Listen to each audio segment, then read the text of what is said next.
Same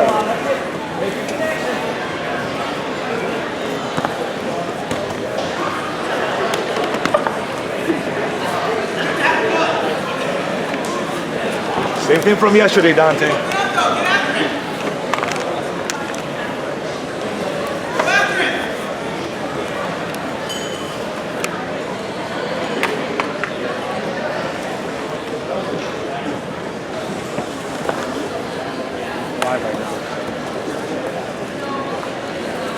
Be wary of the heel hook too, huh?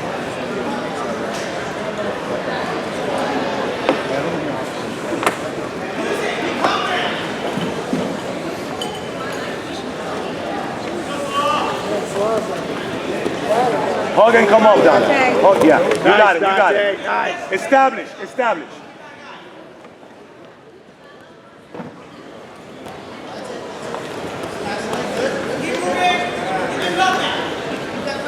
Pressure more on the head side, bro.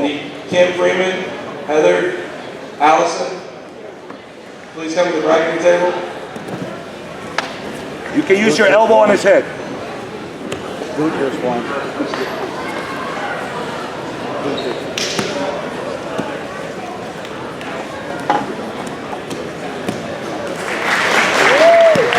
Establish, establish, Dante. Establish.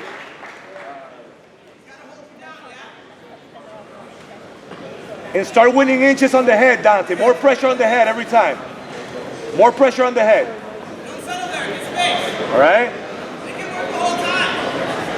There you go, you got energy.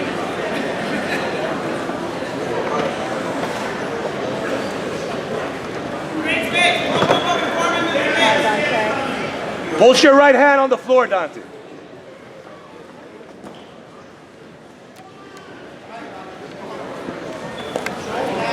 Establish. Fight for the position. Okay, perfect. Now start winning inches on his head, bro. Get heavier on his head every time. Inch by inch. Inch by inch on the head. You're good, BJ. You got a couple more minutes before the point. Viado. O pessoal quebrou, viado. Deixa uma outra. Vai que viado. Deixa lá.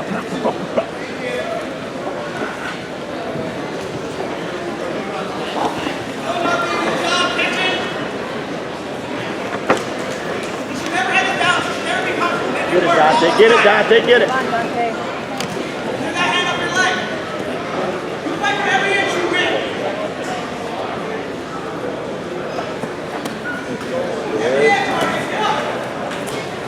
Fight to establish, bro. Fight to establish. Back. Go, Dante. Go. Back. Nice. Yes.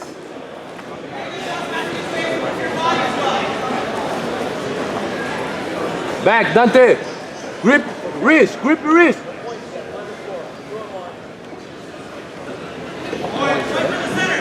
Manda ele pegar o punho e botar nas costas. Já dá. Já tem. Put the hook in again, Dante. Put the hook in again. Need that spot in a minute for the camera. Oh, sorry, man. You're good for right now. Okay? You're good for right now. Keep working. Where's his hook? Nice, Dante. Nice. You got it. Stretch him out. Stretch him out with your hips too, Dante. Stretch him out. Point. Take the hook out, Dante.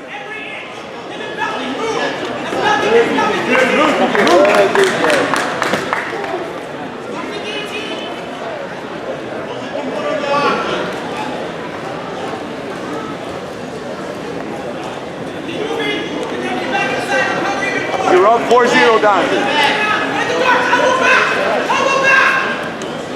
Go, Robbie.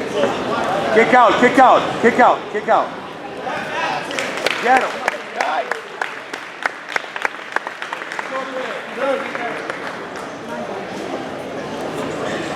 Go. Focus on the fight, bro.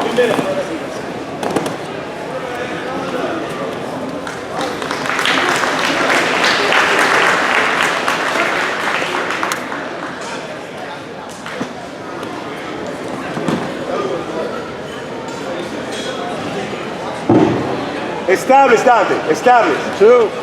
That's 2. Okay, we're good. If we want to do our female, some of our female matches. Oh, man, please. They're on the floor. Gave him the 2, right? On ring number 3, Jessica Aiken and Mackenzie Sussman. You're up 6, Dante. How much time? Minute 41 left. Moleque, só são 2 lutas? Só são 2, Alex? Hug the head immediately, bro.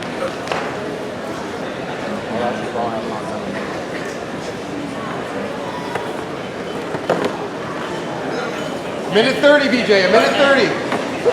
You gotta move, you got a minute. Minute 30, you're up 6-0.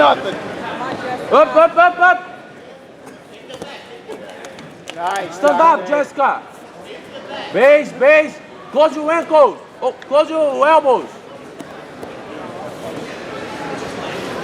Go. Push his head down with your elbow. Knees wide. Work, BJ, got 1 minute, BJ, 1 minute. Yeah. Up. Stand up, Jessica. Base. Nice, Dante. You got it, buddy. Yes. Nice. You got it. Go, Coming up. Good, BJ. Keep moving, BJ. You got 30 seconds, BJ, 30 seconds.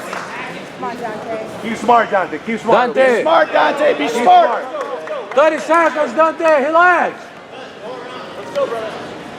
Relax, Dante. Relax. 30 seconds. Flying over bother. 20. Heel hook, Jessica. Go. Attack, Jessica. Heel hook. 10. Heel hook, 10 Jessica. seconds, Dante. Be smart, okay?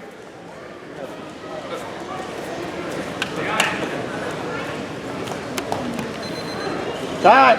Good.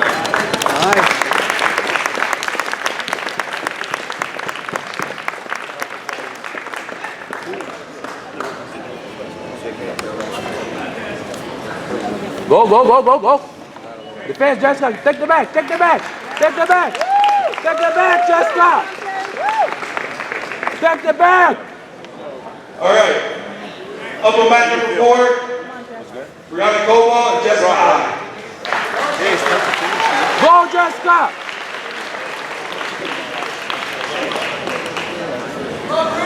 Knees wide, for the side. Knees wide.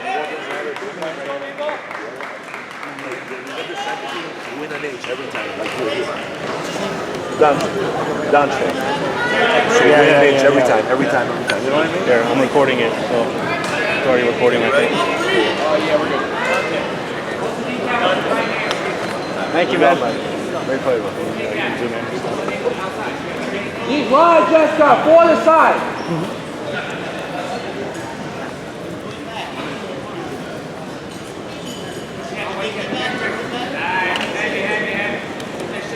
Because of UFC. Okay. Good trip. Move. Move, Jessica. Go. Watch out with that underhook where you got knee in with underhook. Good job. Take her back. Don't weak underhook. Watch out. Move. You see, dude, off of the inversion, every time you get those suits. Close. Up next on ring number 8. On ring number 8.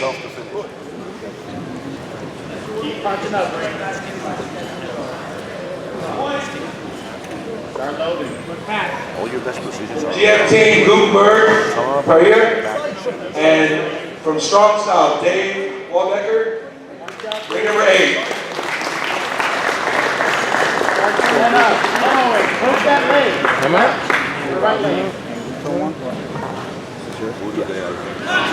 Motor up towards your head. Put the pump to that shit. Come on, Jessica. There's a camera tripod right behind you, so that's okay. Just Keep fighting the prospect.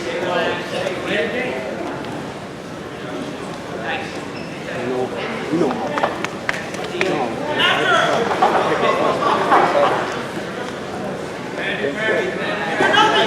On deck, the next match at ring number 3 will be Salah Salim and Jeff Cox. Don't let that arm across, Bree. Keep that there. Don't settle, don't settle. Square up or go deep underhook again, okay?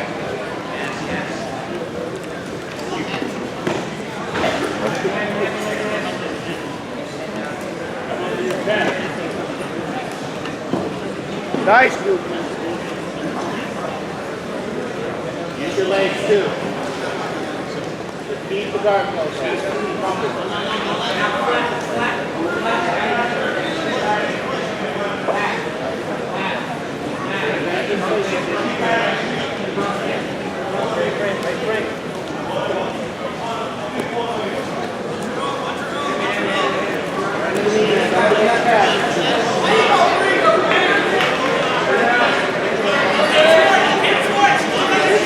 Sit back, slide forward. Keep the wrist control, Bree. Don't let it circle to the back.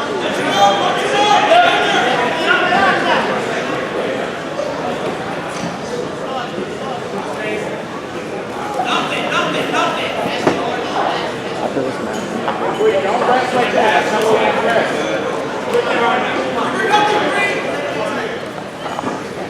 Keep the frame, Bree. Okay, get that bottom leg through. Take advantage of that right there.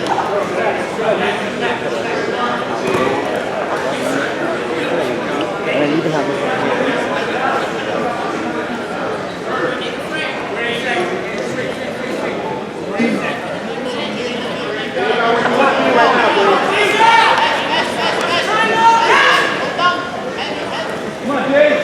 Put your heads down.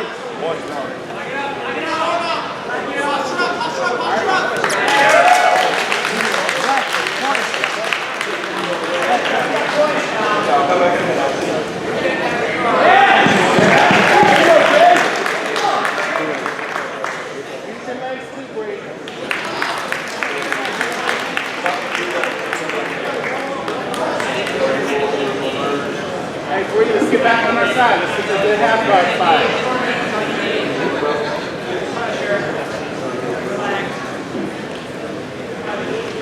Come on, Bree, 2 more.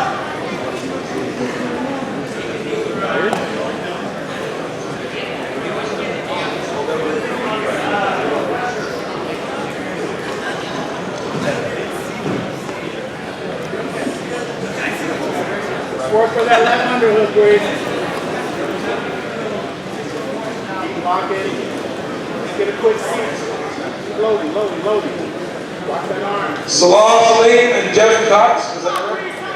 Yes, on ring number 3. Salah Salim and Jeff Cox on ring number 3.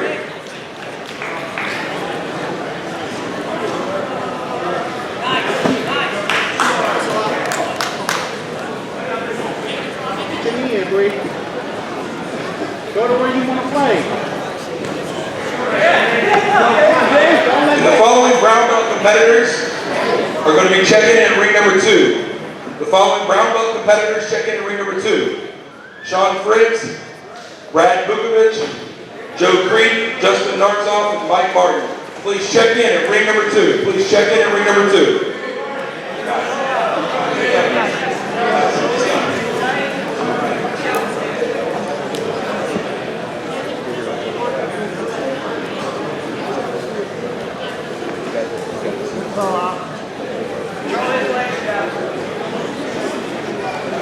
You have audio from the mic. There it is. I'll wait till the match later. That's stops. Keep hipping, Bree. Keep hipping. Make her maintain position. Maintain position. Good job.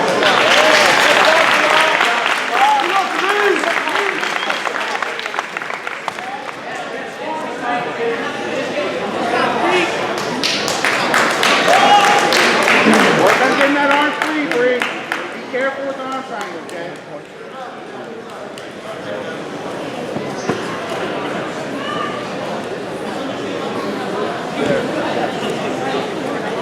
Come on, Josh.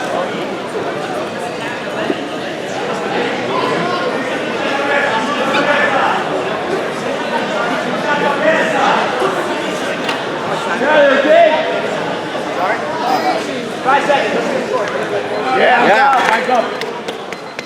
Right. Up on ring number 3. On ring number 3, we have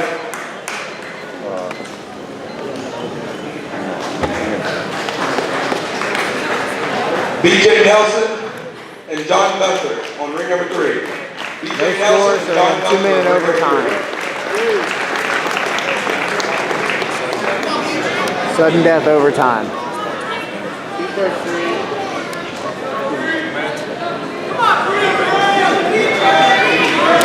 on, Jess. Go, Jess. I'm gonna keep it center.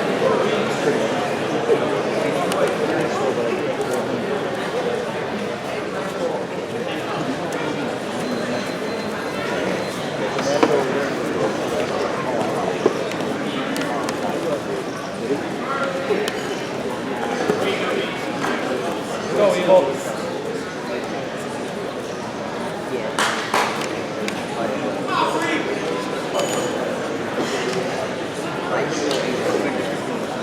Your hands on this side. Stay low, breathe.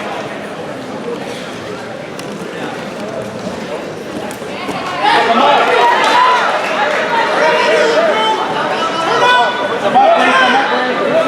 Keep pushing, breathe. Keep going, breathe. Keep going, breathe. Keep coming, breathe. Keep coming. Keep coming, breathe. Keep going.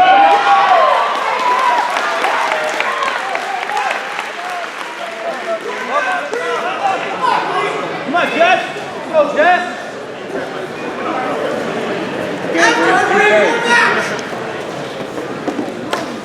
Watch the overhook trip, okay?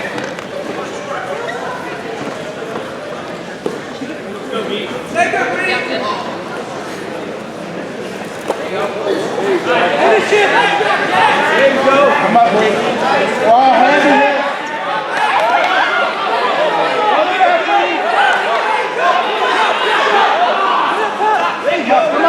Come on, breathe, dig in. 20 seconds, breathe, 20 seconds, dig in. 10 seconds. Yeah, good. Keep rocking the boat. Go, breathe up, breathe up. Excellent. Watch it here. Time.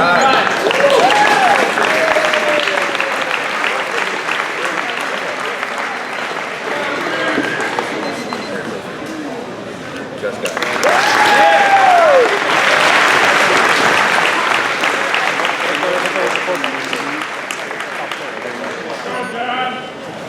Just got it.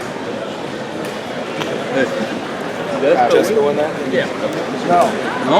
No. Yeah, Conte and then Is that anything now? No. Just go one. Oh, yeah, I saw that.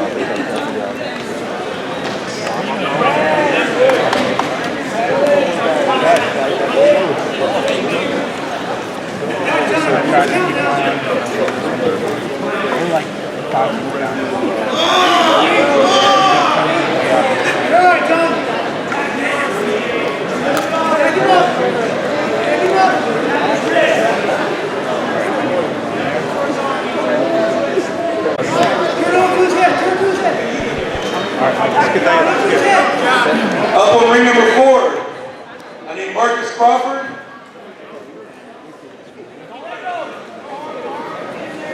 Back to shoulders.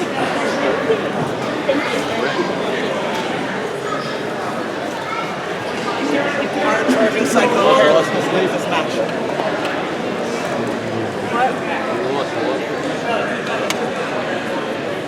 I need the following competitors to check in at ring number 7. Ring number 7, you're just checking in. Chris Oaten, Josh Johnston, Steve Burns, Brian Dick, Jason Wyndon, and Ben Paxton. Please check in at ring number 7. Good job, John. What's up?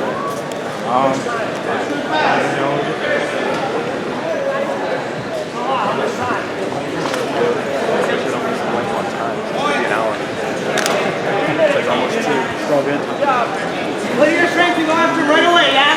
Open up. All right. Let me get that one. Turn the power on it. Ready? Turn the power on it.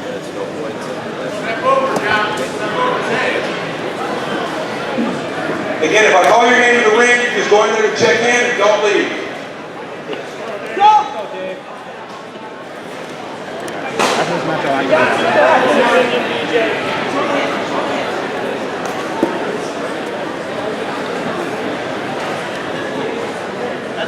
clear, right?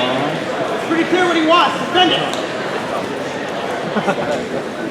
No, not at all. And this mic is yours. Attack his neck. Just holding, ref.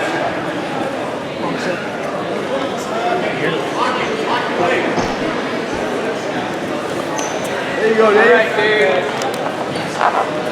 He's not trying to progress. You're going to lock the base, Scott.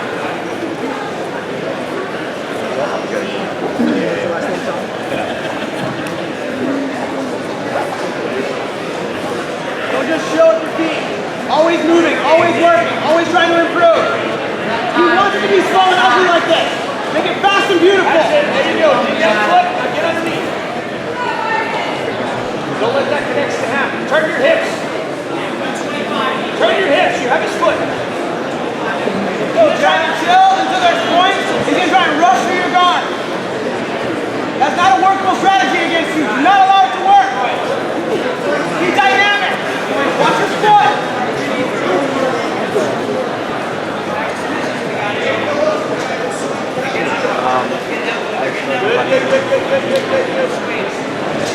Let's make something happen with it. Rock the boat.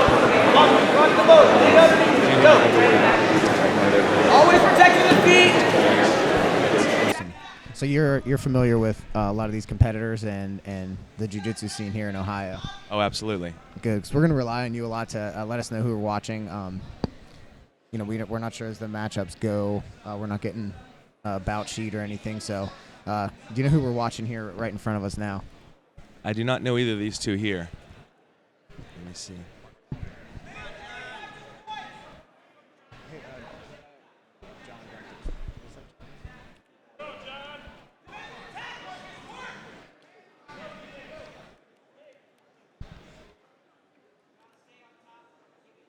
We've got black belt gi division starting soon. It's going to be over here on the orange mat, so we're getting that ready. We get our next camera up, getting organized. We're gonna start that soon as well.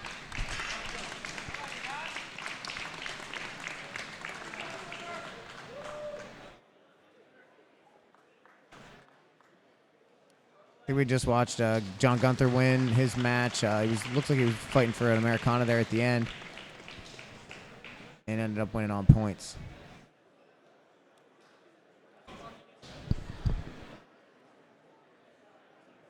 Real solid competitor, competes a lot. I competed against him about a year and a half ago, maybe.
All right, so we've got some info on our competitors here that we're watching. Fellow on the bottom here, his name's Marcus, and he trains with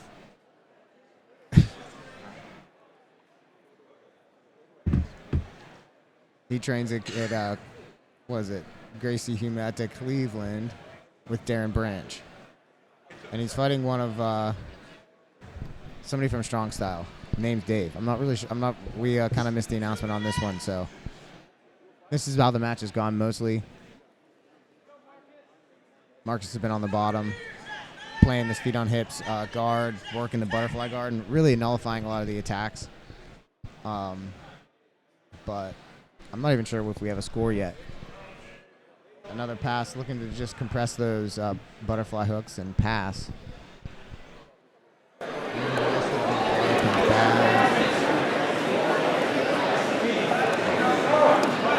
Straight up pass and defend here for right now. Yeah.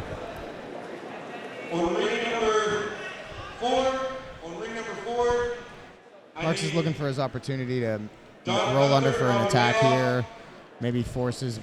He's trying to get his hook in there in the bottom. Yeah, trying to get his bottom hook. And yeah, he wants. That's what he actually. I think he wants that. His opponent to kind of come on top and commit a little bit more than he is, so that things can open up. But he's playing real smart, conservative game, staying real disciplined here. With these guys, you know, their game, they don't want to make any mistakes.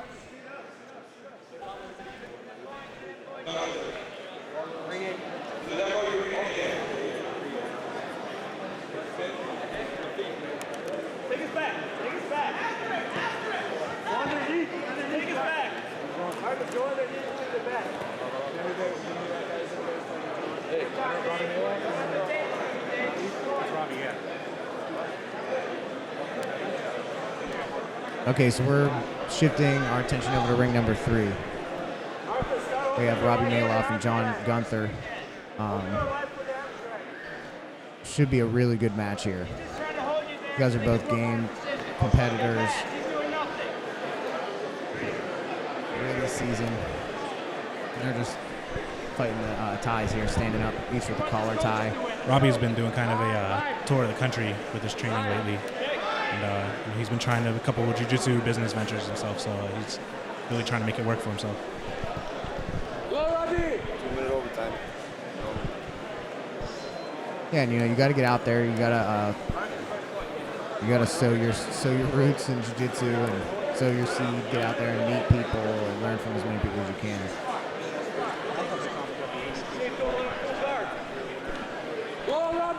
Yeah, we saw Robbie when we live streamed the ADCC qualifier last year in West Virginia.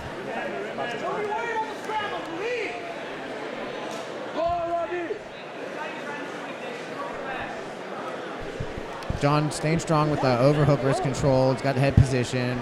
Robbie's looking to keep that underhook in control, but they both come back to neutral and then kind of keep going back to that same spot.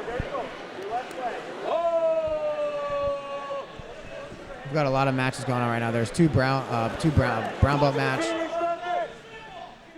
Look like 135ers, 145ers. Probably be my division. Going on over here to our left. John and Robbie are still battling from the feet. And then right in front of us, we still have a continuation of this match. Got relocated over here in front of us as well. So we got 3 high-level matches going on pretty much right in front of us. Looks like Robbie's going for a foot sweep there, an inside foot sweep. Yeah, he's seeing he's seeing John stands up nice and straight.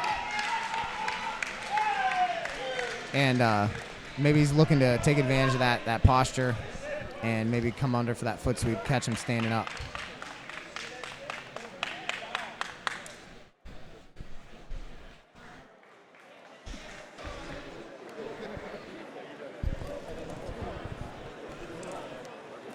Nice trip to a single leg takedown.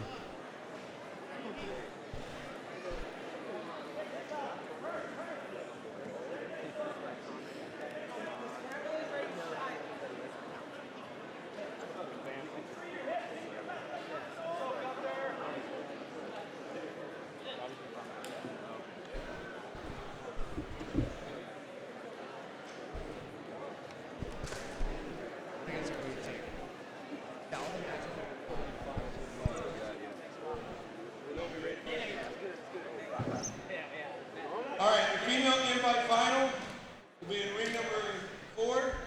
I need Mackenzie Stutzman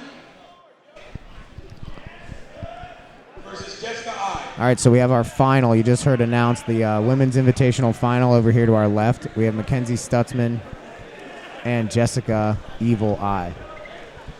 It's going to be happening right here in front of us. Jessica, UFC fighter, and Mackenzie, really, really talented purple belt competitor. Jessica's last fight against Misha Tate, hell of a performance. Yeah. And I'm gonna. We've got to get her over here and sit her down, ask her some questions, and ask her who she has for tonight.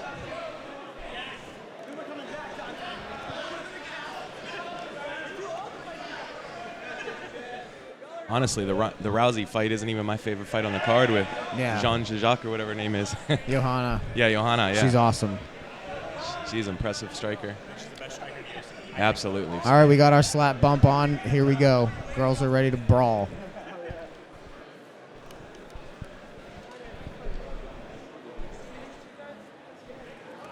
I can't imagine Mackenzie's going to want to stand up here and wrestle with Jessica for very long. I think she's obviously smaller. Smaller competitor, so she might be just using this to look for the scoot to the guard, or who knows? We'll see. Maybe Mackenzie's been working on her wrestling.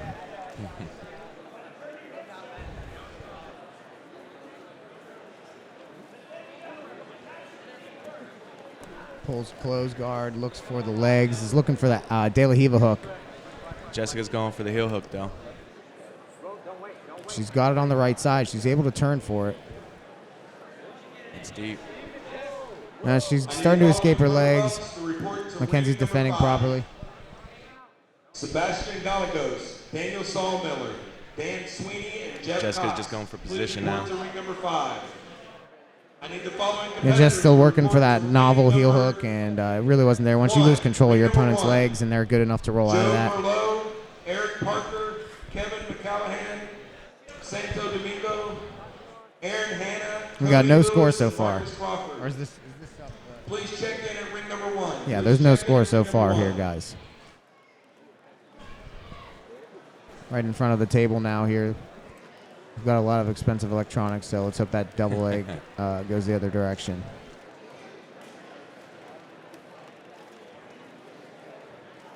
It seems like last 6 months, jiu-jitsu has went to leg locks. Yeah. Extensively. It's been a transition. Well, and you see a lot of people now, their leg lock game is surpassing their guard passing game, which I think is a mistake. And is, if you're a lifelong martial artist, you're missing the mark. All right, so we have a toe hold attempt from Mackenzie and a belly down ankle lock. And Jess is turning out of it, but she's kind of like stepping into it. All right, she gets her hand out, her foot out. Mackenzie releases her grip and is looking now to come up on like a waiter sweep kind of from half guard. Nice sweep there. And she's in like a 50-50 position. Just kind of swept her from a 50-50 waiter sweep. And now Mackenzie's on top. And they go again to the heel hook. Oh. Mackenzie turns and ends up getting the tapped out. Inside heel hook. Good match. Really nice.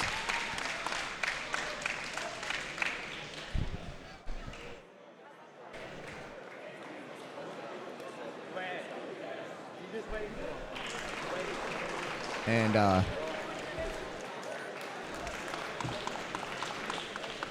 need the following competitors to check in at ring number 3. I think women have more flexible knees than men do. Yeah, I would have had to tap a lot earlier on that one. Yeah, me too. Grant Parker, Chris Harden, Zach Zeller, Dave Waldecker, Michael McLean, Cody Rimzelli, Caleb Frazier, and Jacob Probst. Again, if you heard your name, please check in at ring number 3. Hit these mute buttons.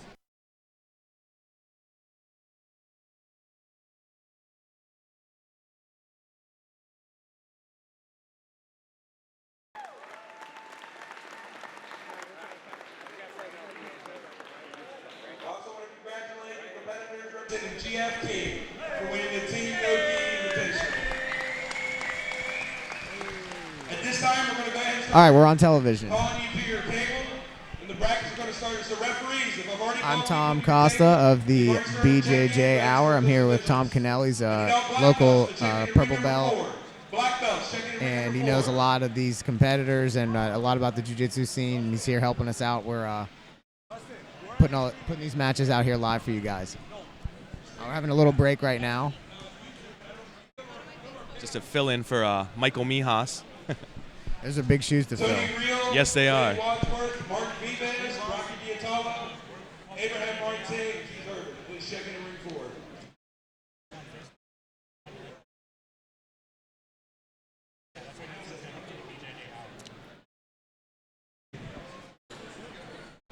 This place is freaking packed. It's actually a little bit better over here, but earlier we had to like start moving people out of our way to get some space for our equipment.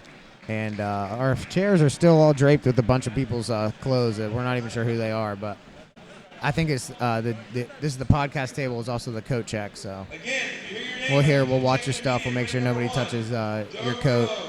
Actually, all I need is Aaron Hannon. Aaron Hannon to ring number 1. Purple belt, Aaron Hannon.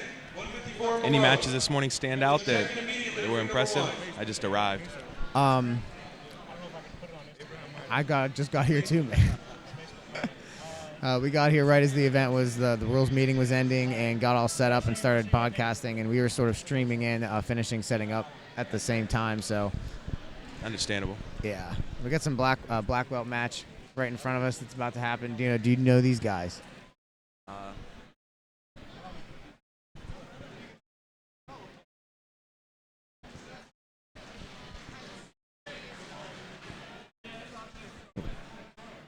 I'm gonna go over to the table. I'm gonna take a picture of their bracket.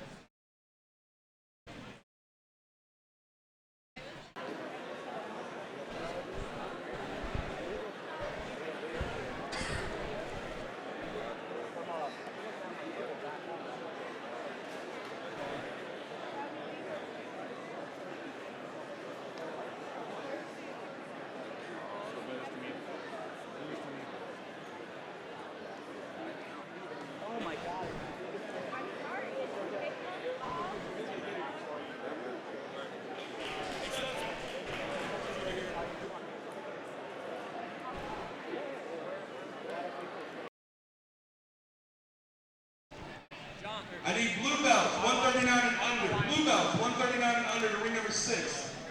Zihana, Ricardo Casanova, Ricardo Mija, Jeffrey Oak. Ryan Coxetti, please check in at ring number 6. Again, this is blue belt 139 and below. Please check in immediately at ring number 6.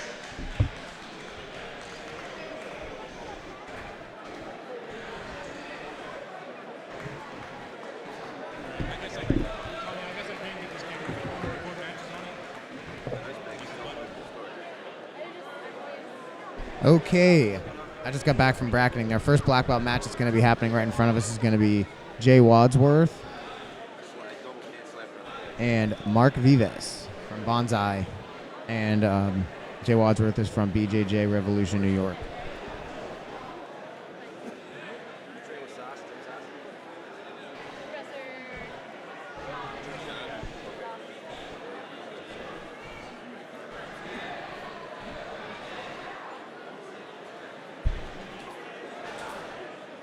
Again, guys, we're going to start, we'll be tuning into some matches that we see developing in front of us here at the table, and we're going to try to give some play-by-play. Obviously, we don't know who all these people are. A lot of competitors here, so hit us up in the chat if you know, who these people are, if you're watching, and we'll try to give your friends shout-outs if you see them. Please report to ring number 4 immediately.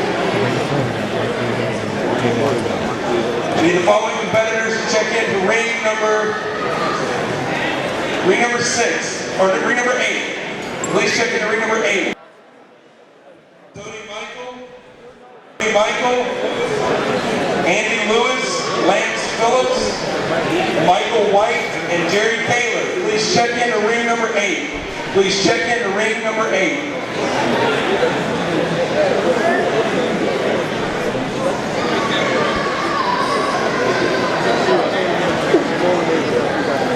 There you go. Nice.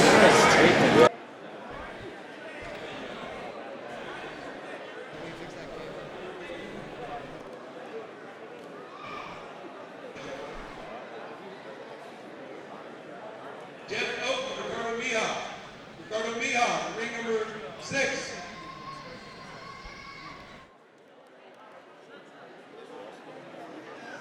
Ricardo Mija, ring number 6.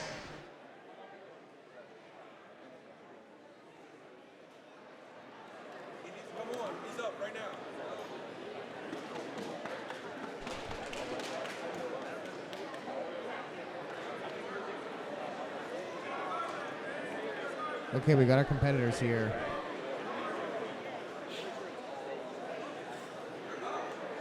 In ring number 4, Mark Vives and Jay Wadsworth on the mat.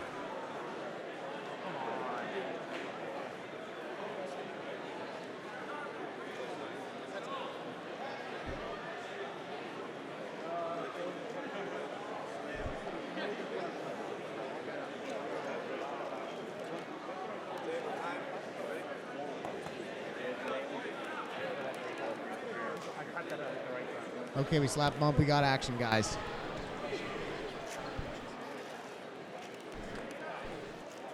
Guys looking for grips here. Nobody's pulling guard yet. Maybe we'll see a takedown. Both guys staying nice and low, keeping their hips out. Mark looks like he's going for like a 2-on-1 or an arm drag of some sort with a collar and sleeve. Got Russian judo style, maybe an arm drag or some sort. Smart double up on the side.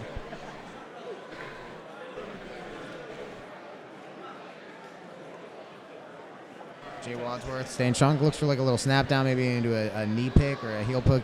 Doesn't go.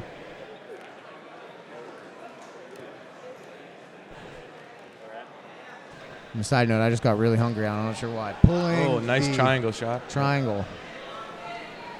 Is there concessions out there? Yeah. Yes, Nice. there is. Mark shoots the triangle, doesn't go. Hits. What a one-arm Now he's spider. got the spider hook in and is working it pretty much fully extended there. He's got to be careful. And he comes back to close.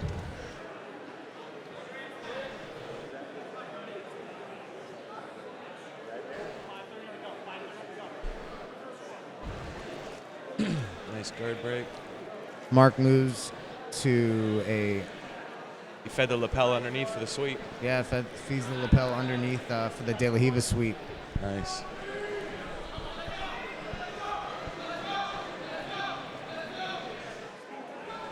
You guys are watching the BJJ Hour right now. We're live streaming here from Valley Forge High School in Cleveland, Ohio for the American Grappling Challenge Championship, Ohio State Championships.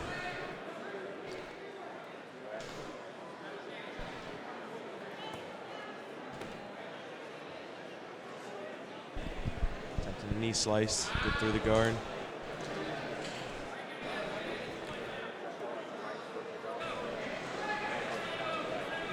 Jay's got the cross collar grip, just defending the pass there, and ends up giving it up.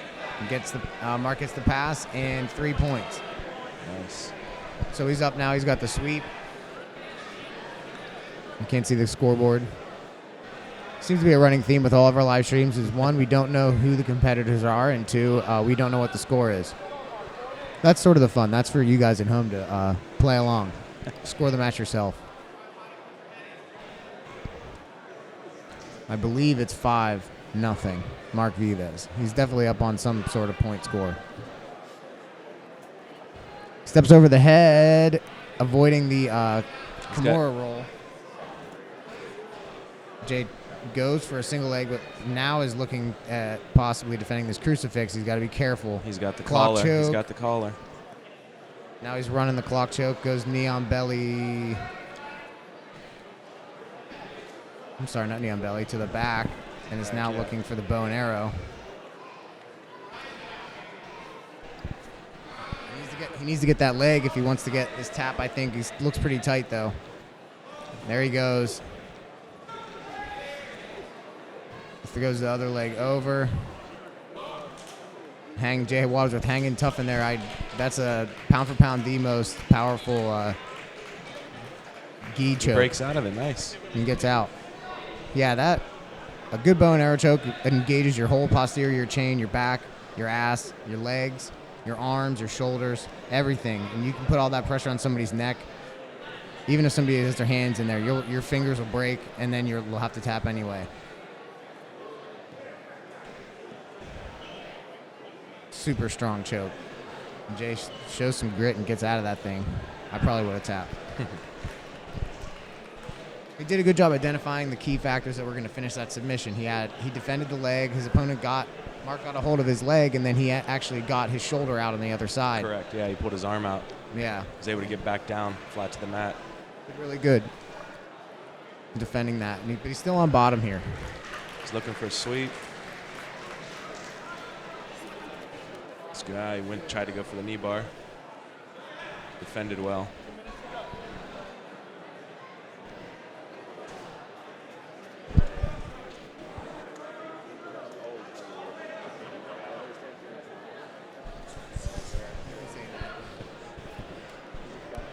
Just bringing it to Tom's attention that I feel the refs always know where our cameras are to stand in front of. Yeah, we're gonna. We actually have arranged to have him stand in between us and the match at all times, just to make sure it's an authentic experience for you guys at home. All right, Jay Wadsworth playing that foot on the shoulder, open guard here, like a little half guard, maybe looking to come underneath. Go to deep half from here. Got a hold of the pant leg. Mark stands up. I feel like he's trying to set that knee bar up, but Mark puts his head in there and keeps the leg from going over. Yeah, and now looking for, he's got that shoulder clamp down, sort of like a Williams guard of some sort, but it's arms coming out. Could parlay that into a bicep slicer. Maybe goes to the single leg X.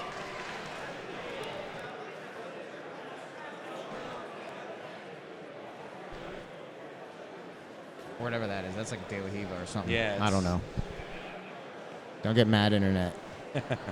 We calls them as we sees them. So I feel like he's trying to shoot that leg through and get across Yeah. from the knee bar. Yeah, he does want to, he wants to get him to step back a little bit further, and he wants to throw his hips over. Now he's getting past again, though. Right into mount. Gets mounted. Mark sees that opportunity. He's got to be fighting to get out right now. Pass.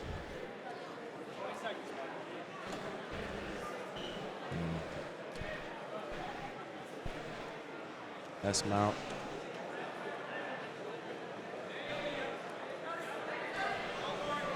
Gives up his back. Gives up the back, and Mark has the choking hand set pretty much. No, yeah, he's on the short choke here, but time runs, and Mark's gonna win on points. Usually I would say that choke probably would have finished it, but not after seeing the bow and arrow you got out of. Yeah. Jay Wadsworth is a Jiu-Jitsu black belt. One of my good friends, Lou Armazzani, is a Jiu-Jitsu black belt as well. To make sure I hit him up, tell him I saw one of his colleagues competing here today.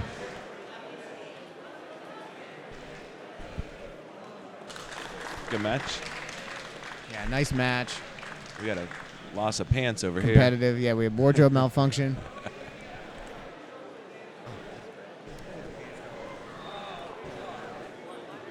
We had a wardrobe malfunction we were almost able to bring to you live.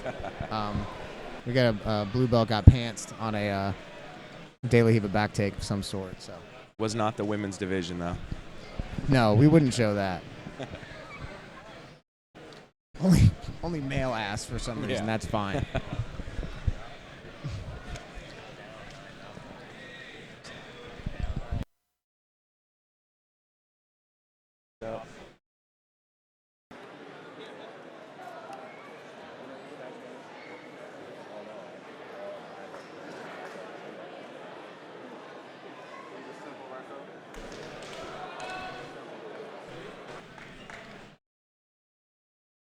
Rocky DiTilio and Abraham Marte.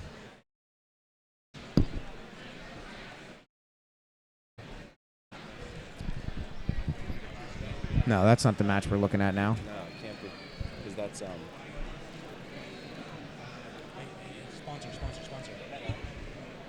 I'd like to remind you guys of our sponsor for the event. Help us get out here, help us pay some tolls, sends us some gear. Jiu-Jitsu Engineers. Check them out. BJJ Hour 60 is the coupon code. Get you 15% off your order. And he's also promised to be sending out stickers and patches, copious amounts of them to our followers and friends that order with the coupon code. So get in there, get their stuff. We got another black belt match starting here in a couple seconds. Gonna figure out who exactly we're looking at here. Yeah, there's...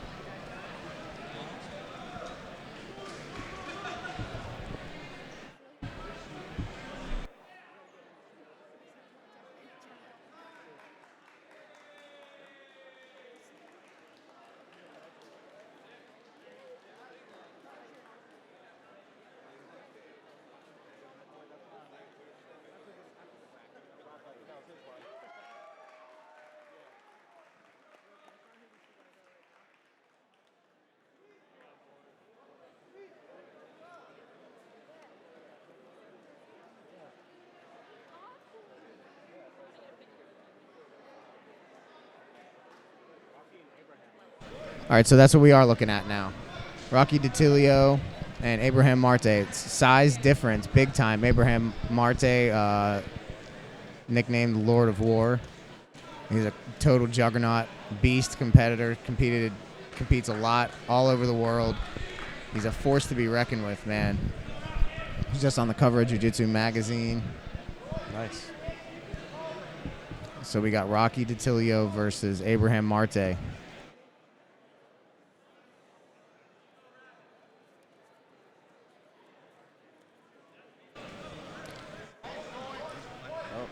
Rocky shoots in for a single leg, and Abraham just powers down on that collar grip. He kind of had the shoulder grip and went right into this knee ride position.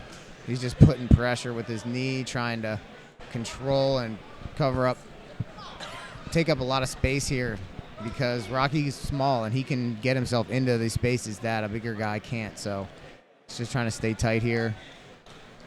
I was just going to say as the match started that, the size difference wasn't going to make much difference unless he got to knee on belly, and it's the first place we're at. Yeah, it's a really there's some big guys at my gym that like that knee ride. They come up yeah. in half guard and just still stay in half guard and put their knee right in the middle of your stomach, and even pull on your lapel and your sleeve and make it terrible. Abraham looks to mount, but then ends up getting caught back in like a quarter guard, and then all the way back to half guard now for Rocky. He's got him nice and flat, though. Needs to get that underhook.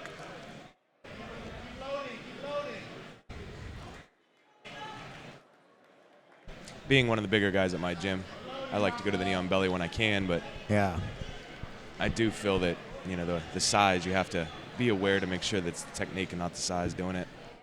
Oh yeah, you get it doesn't matter. You can have all the technique in the world, and you get somebody big puts that pressure down your rib cage, you're in trouble.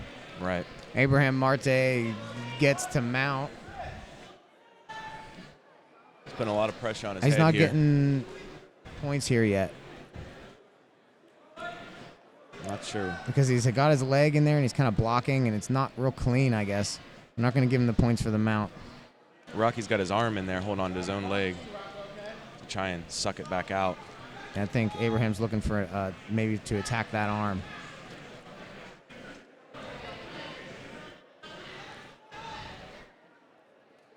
All right, the hand's out. There should be points. And we get 4 points for mount.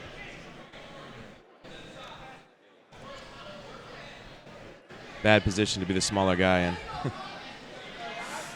Yep. If you know how to use that mount position, and it's like all black belts do, it's not so much as like holding somebody down, it's actually squeezing them with your arms. So he's squeezing, he's like just hugging the crap out of his partner here. He's on top, he's got gravity in his favor. And when you hug your partner like that and really bring that pressure down, you can feel really, really heavy. And he's got that arm up there, shoulders. Stop that guy's head from turning. He's attacking that shoulder. Yeah, that right there might be enough to cause most men to tap. Like a shoulder compression lock. Rocky's keeping cool, working out of it. Gotta keep. Nice job. Yeah, protecting his neck now. Abraham fixes his hair. Looking good. It's like got the. His hip bump isn't as long as the guy's legs are. Yeah. That's a problem. Who's the guy from Ghostbusters? That the tall white guy. He died. Egon Spengler or something like that. Oh, he's going for that mounted triangle. Doesn't go.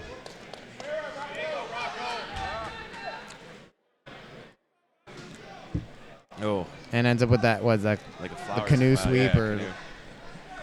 old school sweep back up to mount. Rocky was on top for just a brief second, but stayed in the half guard too long, got stuck there. I'm sure it was not a choice for him to be there.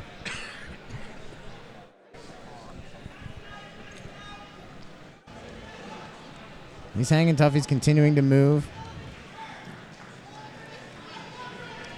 And Abraham Marte is absolutely vicious. He's like a freaking wood chipper. He's playing with that collar, but it looks like he's trying to isolate that arm again. Nope. Goes for the belly down, arm lock. Switches, decides to go back to the back take.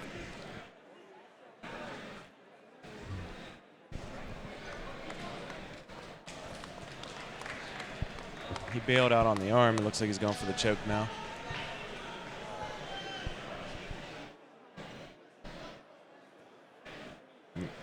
Yeah. Staying on that arm still. Going for the slicer now. Nope, back to the arm.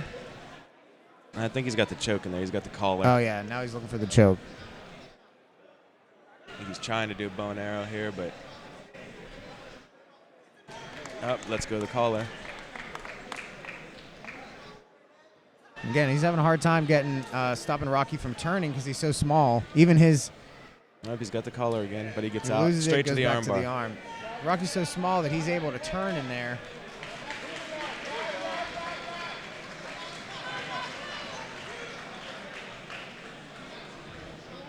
Yeah, it's... And there's the arm bar. That's it.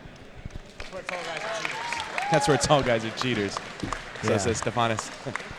That's like James with his legs. They go to his neck. Wow. Terlecki. Talking about you, Steve Mowry. Steve Mowry.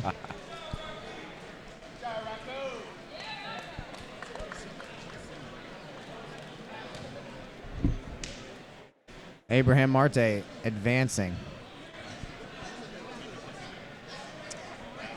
They always say jiu-jitsu is the size neutralizer. Not if they know it too. Yeah, strength is never a weakness also. That's another misconception that some Right. people may have. So I'm going to check the bracket here, see who we have next. Next round, looks like we got...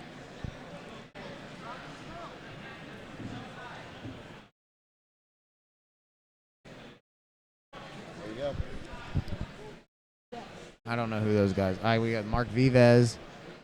And it looks like someone with a bye.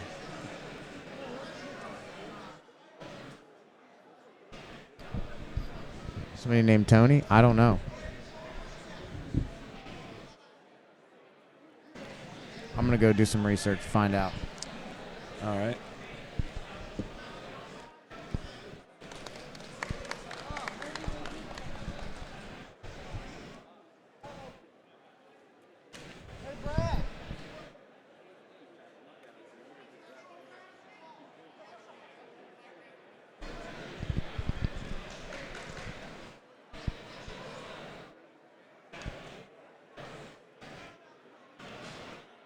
Sucks up on that leg.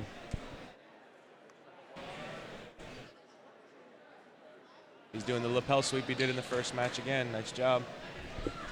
Under the leg, grabs the lapel, flips him over. Yeah, so we got Mark Vives and Tony Real. Okay. We're trying to trust the bracket, but there's one thing I learned. You never trust a bracket at a tournament. He did the same sweep he did in the first match with the lapel under the leg. Yeah, we're going to have to ask him about that.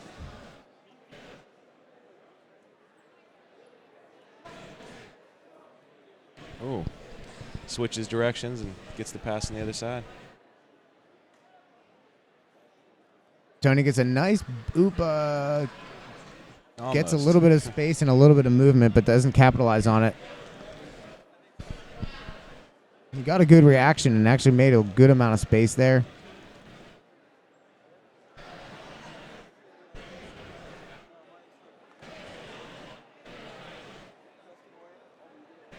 Side control, my favorite place to be.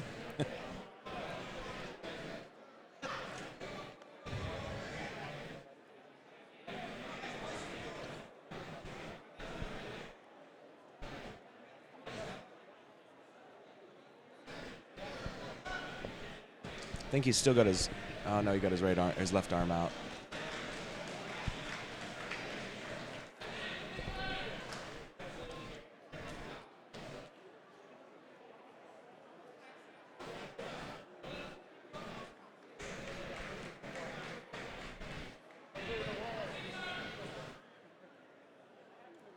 Knee on belly, gonna try and slide it out. Nice. Nice defense.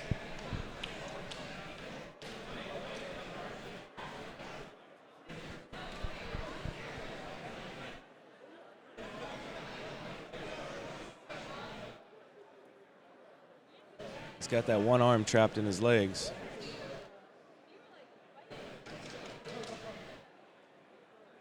Up, gave it up. I need Brad Bukovic to ring number 2. Brad Bukovic to ring number 2. You're a brown belt. Brad Bukovic to ring number 2. You have your 3rd place match at ring number 2.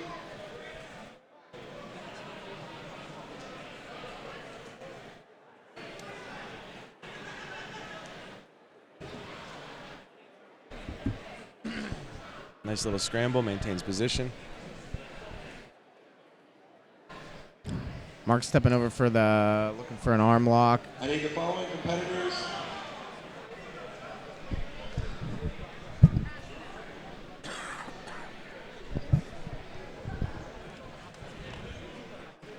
But Mark is stuck in the reverse triangle here.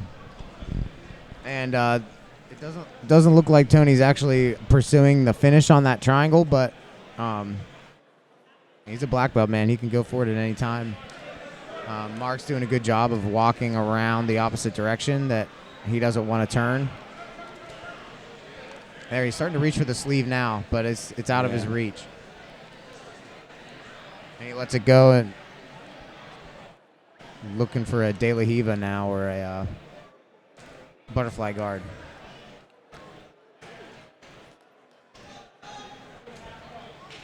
Mark's setting up to pass to the left again.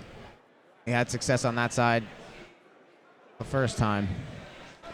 And he's here in a smash pass position.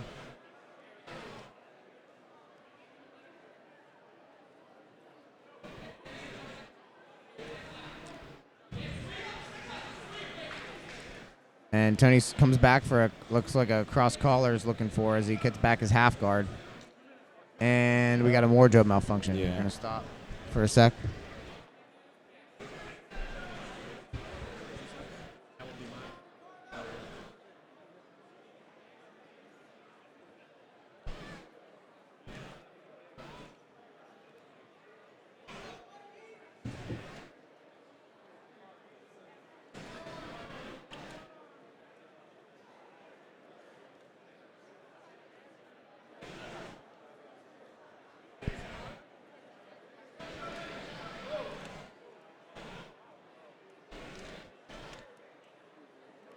You guys are watching the BJJ Hour live.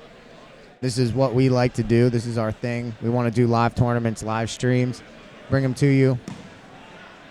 That's a nice pass. Quality stuff. We're going to give a shout out to our sponsor, Jiu-Jitsu Engineers. Check them out on Instagram, Facebook. Just put it in Google. You'll find it. They got a coupon code BJJ Hour 60 for our listeners and followers, fans, whatever you want to call it. 15% off your purchase. We're here at Valley Forge High School in Cleveland. Watching right now, Tony Reel and Mark Vives, 2 black belts competing in our the black belt invitational division. Steps over for the mount. And you're watching now, Mark Vives gets 4 points from mount and is looking for a cross collar choke from mount, maybe looking to isolate an arm here. The AGC, American Grappling Challenge, runs this tournament every year. They run a lot of tournaments, a lot of big tournaments. This is their Ohio State Grappling Championship. There's a lot of teams here. This place is packed. It's actually really hot in here. Oh, Mark Vives steps over for a really cool arm bar. Kicked him in the face along the way.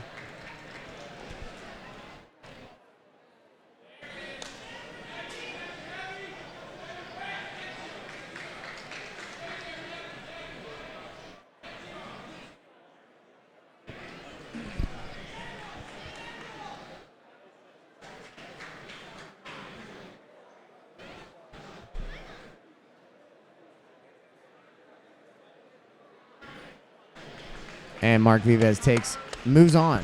Now it looks like we're going to have Abraham Marte coming up again. Check my bracket.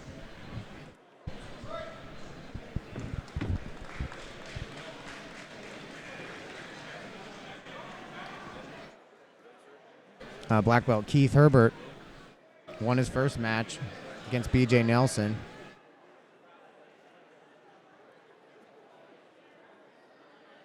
And he's going to be up against Lord of War, Loco, Abraham Marte.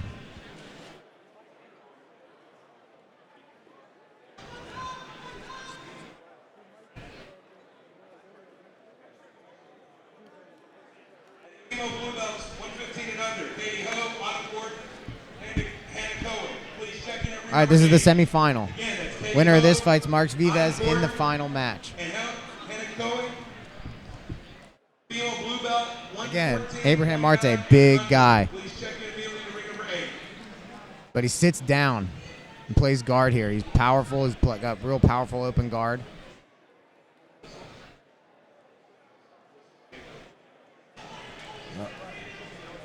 And now he's going triangle. And Jake's got one hand in there, and he is smaller. So he might be okay for a little bit.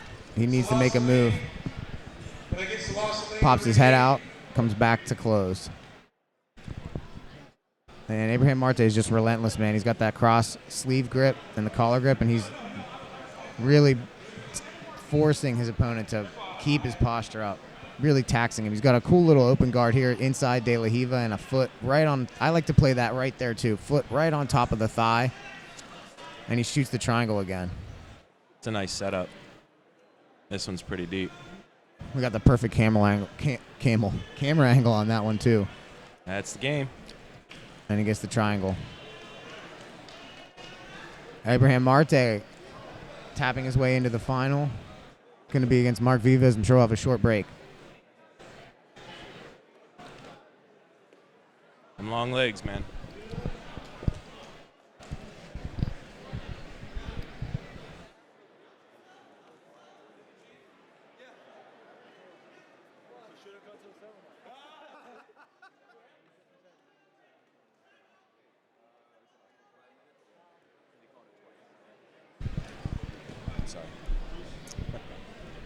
So we got a few minutes here till our next match. Autumn Gordon's coming up. I think they're going to start the next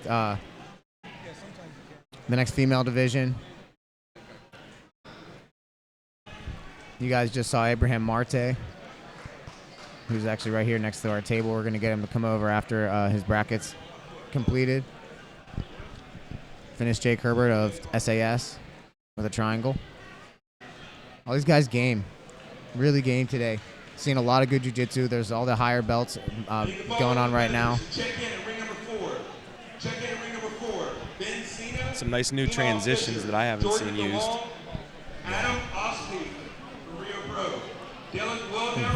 My hand hurts, man. Tell you what. Trying to just use my phone today. I don't understand how. Now, do you grip train? I do not. Now, I sort of don't think that grip strength training is necessary if you do jiu-jitsu or even if you lift weights. If you just exercise like the way you should, lift weights or kettlebell or train in the gi, your hands will get strong enough. And I don't think you need to supplement your grip training. I think that's time you could probably spend doing something else. And man, my hands are beat up. I'm only 29, and I can't imagine how much worse they'd be if I was also doing like all these gripping exercises and exercising with a fucking piece of cloth. We have I'm sure you've heard of James Terlecki's father, who's a black belt. He's in his 70s, and he's a mechanic his whole life, and his grips are ridiculous. Oh, yeah. I think they're a good 40-50% of his game is you can't get his grips off of you. Yep. So. And you know what? How he trains his grips? He does good hard work. That's right. Lifetime. Use your hands. You don't sit around on the internet with the squeeze ball. Or do pull-ups with gi or something like that. Just train, guys.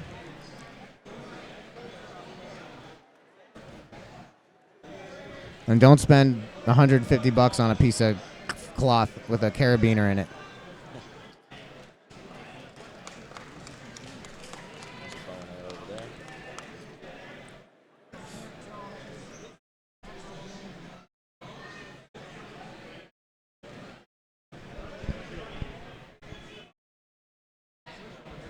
Looks like they're gonna have the 3rd and 4th place match first.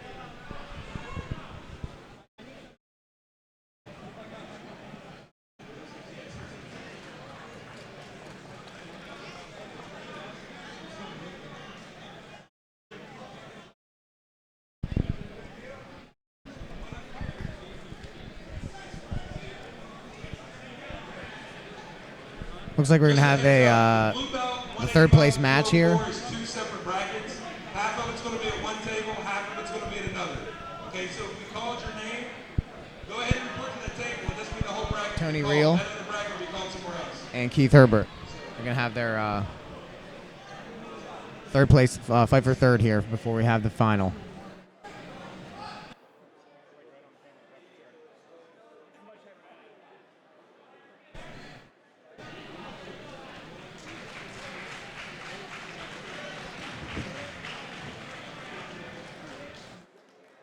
Luckily, we're behind the camera, so if we need to adjust ourselves, we can without broadcasting it across the country, around the world, but man's got to do what a man's got to do. It's warm in here. I'll give him that. It is warm.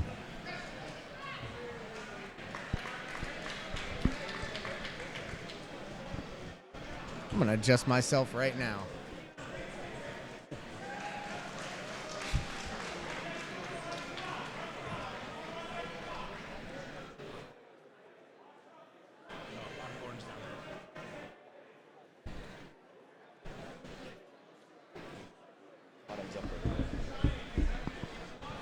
I need the other half of the blue belt bracket, 185 to 204 to check in at ring number 6. So far away.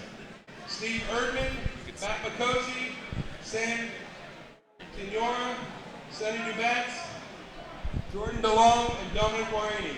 That's Please Autumn check in at ring Gordon number 6. taking them out.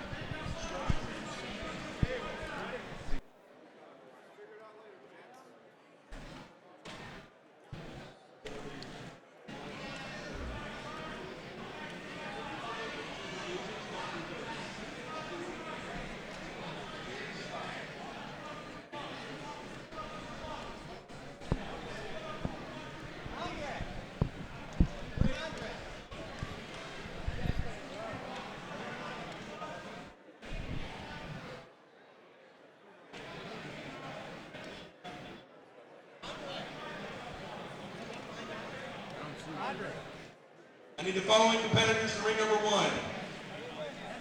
Allison Singer, Caitlin Turner, and Michaela Dyson. Please check in at ring number 1. Caitlin Turner, Michaela Dyson, Allison Singer. Please check in at ring number 1. All right, we have action over here.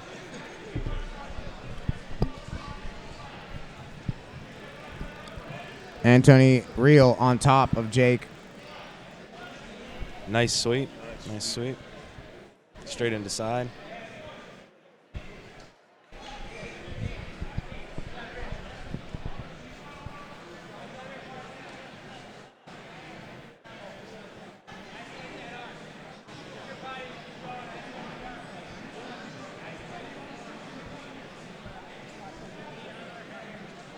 He's got to be careful putting that arm out there. Sorry, Keith Herbert. I almost said Jake. Different athlete. Keith Herbert on top, side control with Tony Reel here. You guys are watching the Brazilian Jiu-Jitsu Hour live stream. Don't forget it. We won't let you.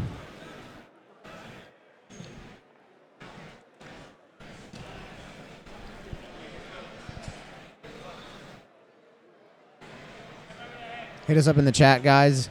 Let us know if we're doing a terrible job or not, if we're being super annoying. I don't think we are.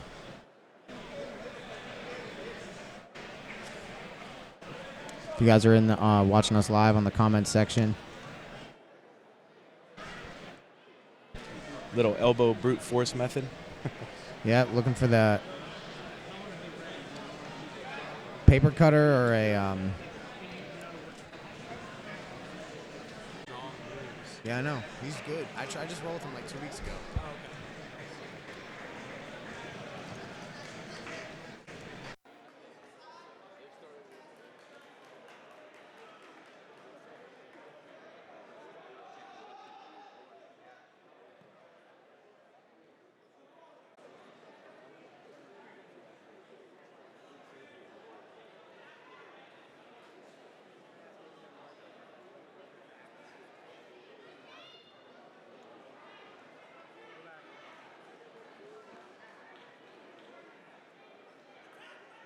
All right, we're back. Our mics were on. We were talking shit on everybody, and we hope you guys didn't hear it. We're back online.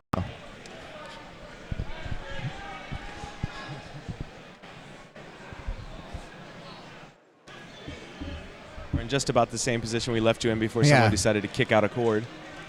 Yeah, we had somebody was They've been removed from the building. Yeah, somebody was doing jumping jacks or something over in the corner, kicked out our power cable actually, but we're back. I was actually pretty impressed with how quickly we got back up and running there.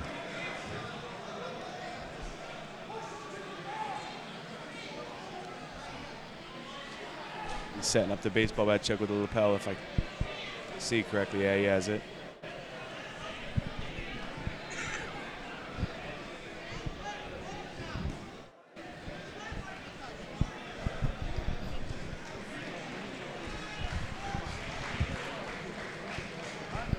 Trying to get it nice and deep, nice good grip.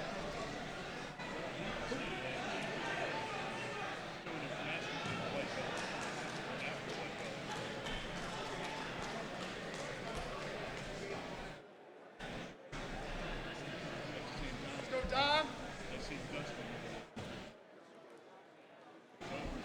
He's trying to lift up, put enough pressure on him to get that right hand through. There, oh, got it knocked off. I need the following competitors to check in Nice at ring roll. number 7. Gabriella McAuliffe, Darla Sedlick, and Kelly Guidano. Please check in at ring number 7. Again, Gabriella McAuliffe. Keith Herbert looking for that butterfly sweep again. Really deep in on it. Looks like he can get that sweep. Please check in at ring number 7. Almost had it.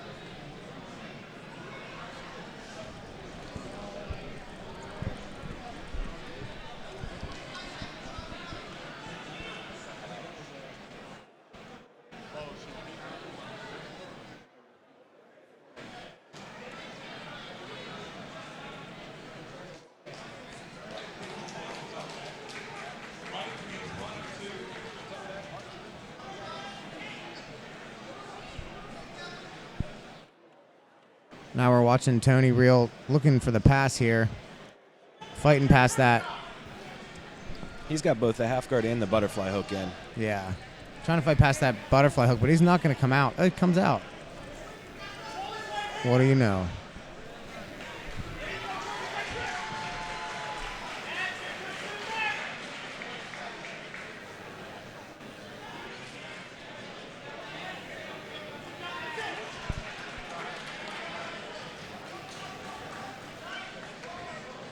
I'm guessing 3-3 here. And it's time. Competitors, this is a big Maybe bracket not. to check in at ring number 5. Once you check in, you must just have a seat. No, there was two takedown and sweep, and then a pass. 170 to 184. Please check in at ring number 5. Samuel Lemon, Jason Schultz, Peter Vidovic, Scott Cook, Joseph Garrison, Colin Hill, Dusty Perry, Bradley Schneider, Dominic Cancellari, Chris Piro, Justin Granderson, Kevin Doyle, Heath Hayes, Jeff Usler, Jordan Saylor, and Dunbar Kudzovic. Please check in. What's up, guys? Please check in at ring number 5. Packed house here at the AGC Ohio Grappling Championship, Valley Forge High School.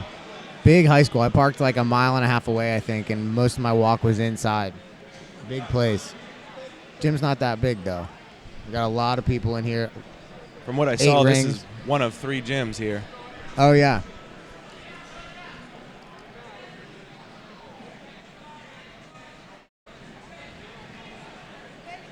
Now we're waiting for this match to get started. Abraham Marte and Mark Vives in the black belt invitational final. You guys are watching the BJJ Hour live stream of the AGC State Grappling Championships 2015. Abraham Marte sits back and looks for a butterfly sweep over the head and then switches back to close. He's got that belt grip, really pulling his partner down into that guard. He's like Sarlacc Pit in Star Wars, just pulling his partner down, down, down always.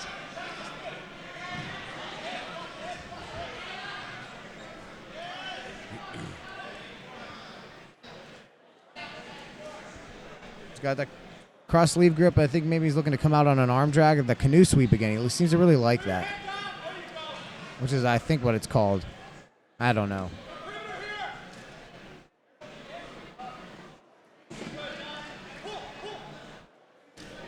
Another advantage of the long legs, you can keep that guard closed even when they stand up that way. Yep. And your back's flat on the ground.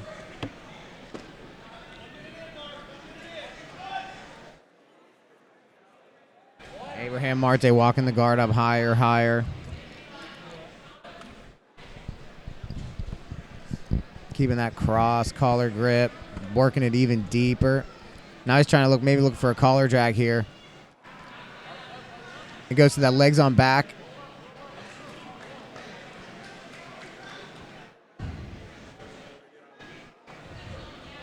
Switches back.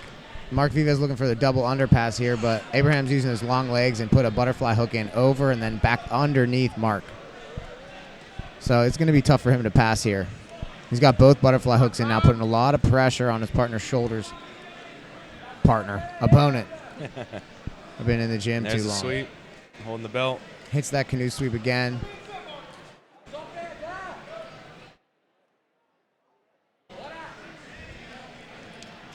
And he's looking for the straight razor lock, arm lock from Mount. Really gets Mark to defend that. But it doesn't go. Now he's looking cross collar. That's it. And he gets the tap.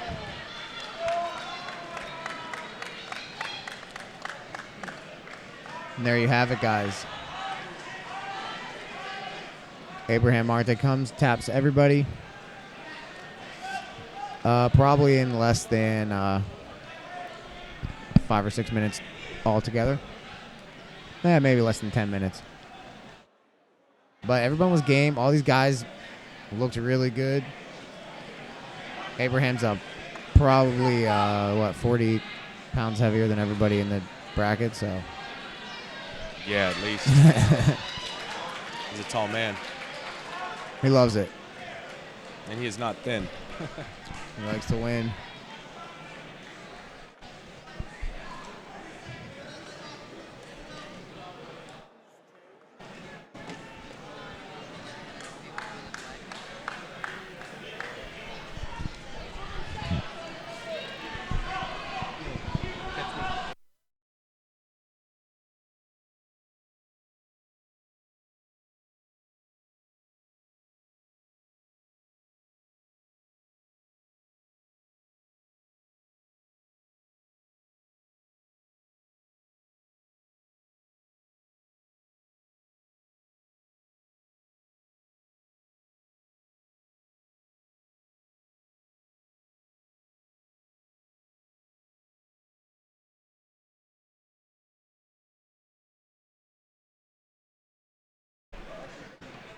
What's up, guys? BJJ Hour on air. You guys just saw the finish of the black belt division.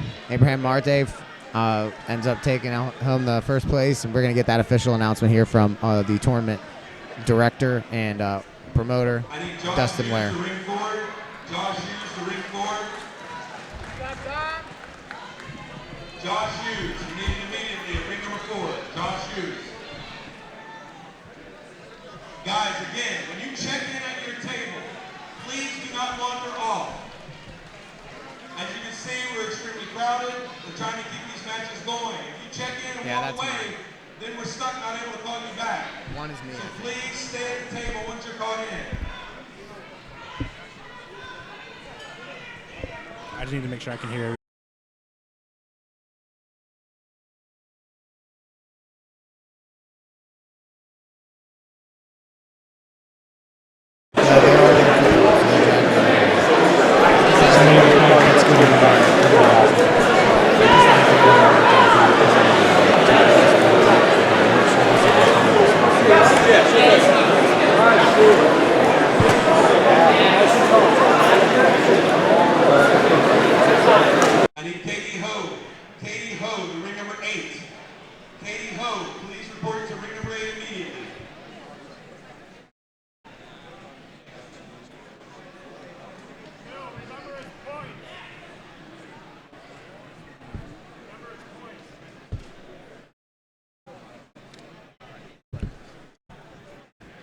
All right, right. Actually, happening right in front of us.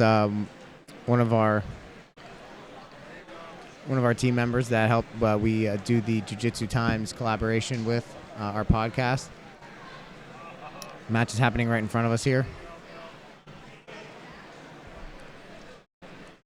We need to get our camera switched.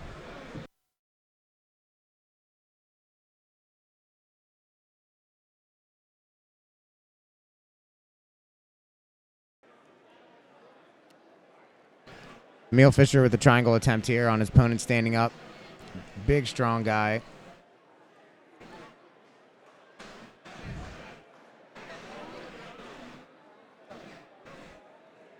And he gets the tap.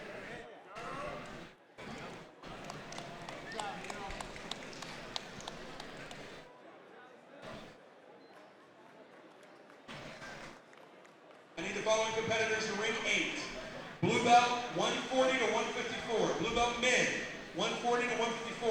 Adi Kuriwani, Michael Ariana, Zach Edwards, Dominic Medel, Keith Speed, Rob Kaiser, Jacob Ross, Adam Sabato, Angelo Vega, Jamie Martin, and Gerald Hodge. Again, that's male blue belt, 140 to 154. Male blue belt, 140 to 154. Please check in every number 8. Sorry. I'm Tom. Nice to meet you. Jeff. Oh man, yeah. We'll get it next time. She gets it 1 out of 10 times, so. Yep. Hello, hello.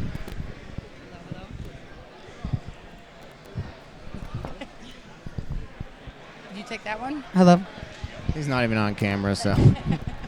All right, guys, we're here with Jessica Evil Eye. She's a UFC fighter. She just you just watched her fight in the female invitational, and she won. So, Jess, tell us about have you ever done a grappling tournament before? Yeah, when I originally started and found MMA and just found the entire world of Brazilian Jiu-Jitsu, I started out grappling. So most people think they're like just guys a striker, but I started out with grappling. And when I heard you guys were coming to my backyard, I was like, wait a minute, I have to be in this tournament. So awesome. Yeah, Dustin really hooked it up and let me come out and do the tournament. So when was the last time you've did a jiu-jitsu tournament? I'd have to say it was one of Dion's tournaments back in Toledo, and it's probably been before I fought Zoila in Bellator, so probably 2012. Wow. Maybe that long it's been, so. Abraham Marte behind us. What was different about, how hard was it to not punch your opponent in the face while you were grappling? Well, you know what's crazy, and I think that it's exciting when you see other fighters, actually come into the Brazilian Jiu-Jitsu world, because Absolutely. we're so similar, but at the same time we're still so different. But I noticed that, in fighting, I definitely use my striking to do the tie-ups, and I couldn't do that this time. So you find, the competitors pulling guard. So that was my game plan. I knew they were going to pull guard, so I was going to go for the heel hook, and that was kind of my game plan for both matches or all matches. Yeah. So I wanted to ask you more about your game. So what are some of your favorite moves in your grappling game when you use in practice and all the time? What's your go-to stuff? Well, I'm trying to really just learn to attack a little bit more. Everyone knows me for a striker, so I'm trying to yet again get out to these tournaments so that when I go to my next UFC fight, I might Ronda Rousey someone, or they might be like, there's a Jessica Eye coming along. So, but I like to do arm triangles and heel hooks and knee bars. Those are my favorite moves to do. So I felt like when I came in here today, I was like, I'm going to execute those things. Awesome. Yeah, we saw you working for a head and arm from mount there for a while, side control, and then end up finishing that. Man, that girl, that heel hook was really cranked, and I thought she was going to tap a lot sooner. She ended up turning over Mackenzie. Me and Mackenzie have grappled against each other before. Okay. I think a lot of the females in the state of Ohio, we've all kind of gone against each other. But years ago, me and Mackenzie went against each other, and it was at that Dion Thomas, and it was kind of a, competitive matchup between the both of us. I think that we've, years now, 5 years later, we've found ourselves going up against each other, and she beat me last time, and I beat her this time. So it's cool. I wish her nothing but the best. I know she gets a lot of respect in the women's, Brazilian Jiu-Jitsu world here in Ohio. So what's next for your career? What do you have going on? So I've been basically asking a lot for Betch Kohea, another top 10 female in the UFC division. But, you know, I know I'm with the best of the best, and until, you know, Dana tells me I'm allowed to fight again, I'm going to be at every grappling tournament in the area. I don't care if I have to fly out, and I want the competition, and I love the adrenaline, and it only makes it easier that when I walk in, you know, in front of 30,000 at the UFC, I'm like, you know, I've been here a million times. I can do this. Is there any chance that we're going to see Jessica I in a IBJJF tournament anytime soon? I would love to. I you know, my coach, you know, Pablo, you know, Castro, you know, Brazos School, you know, they say it to me all the time, and I'm really at this point that, like, this is a part of my game that I'm really going to start executing. Awesome. I think everyone knows me well as a striker, and it's like, hey, Jess, like, we know you can punch, so let's really go make yourself a danger on the ground. I did notice during your grappling that you did keep good distance in case there were strikes. It was a different type of grappling. That I see some of our fighters at our school, black and other fighters perform. They always keep their distance. They keep the striking, so whatever move they're going for, they can't be reached by punches. I did notice that in your game. In today's grappling? Yes, yes. Well, you know, one of the biggest things that you get a lot is because these mats are so small is that I know that no one was going to shoot a single leg, no one was going to shoot a double leg. That's why even in my first match I was trying to go for double underhooks. But I know that I wasn't going to get shot on, so I knew that these girls were going to pull guard, so I'm like, oh, if they pull guard, then I'm going for the heel hook. So I knew that distance that they don't want, the distance that they want to keep is the distance that I know that I can attack from, you know, because that punching you use for range. So. Now I saw your coach here today. He's in a shirt and tie, like Olympic wrestling coach or something. I have to say I like that move. When I got here, I saw him. I was like, man, I should have wore a shirt and tie. Dang. It would have been like the wrestlers matches where they're all tied up in suit and everything. But yeah, Pablo's doing some amazing things here in Cleveland. He's running for a Common Pleas judge, which is awesome. You know, and we're really excited for him to do some great things. But he's an amazing coach. He's been my coach for 10 years, and we've got a plan, man. We're gonna get back to just submitting people like crazy. So he's gonna be wearing a black gown and a black belt. I guess does he get to wear the gown and stuff, I guess? Yeah. That'd be cool. Well, it definitely would be. Vote for Pablo Castro. Whatever, I don't know what district he's in, but I think it's Cuyahoga County, basically, Cuyahoga County, which is, you know, this is my hometown. I literally live 5 minutes from here. So yet again, when I found out Dustin was this close, you know, I contacted him. I'm like, hey, you know, I would love to get in the tournament. I'll do it however. I'll go in the no-gi. And he's like, let's do an invite. So it's really neat to have this turnout here in Parma. I mean, this is a big area. I mean, obviously you guys have never been to Cleveland, so it's nice to have you guys up here. Yeah, this is my first time in Cleveland. I'm from Pittsburgh, so. I'm sorry. I'm really. I mean, wait a minute, Pittsburgh. I know Pittsburgh and Cleveland this weekend. So for you to be here, where is it? Is it in Pittsburgh or is it in Cleveland? Is the game? I don't know. I don't follow football close enough, so I don't even know. Where is it? Do you know? I know it's this weekend, but I wasn't sure where it was which one was at either. I don't know.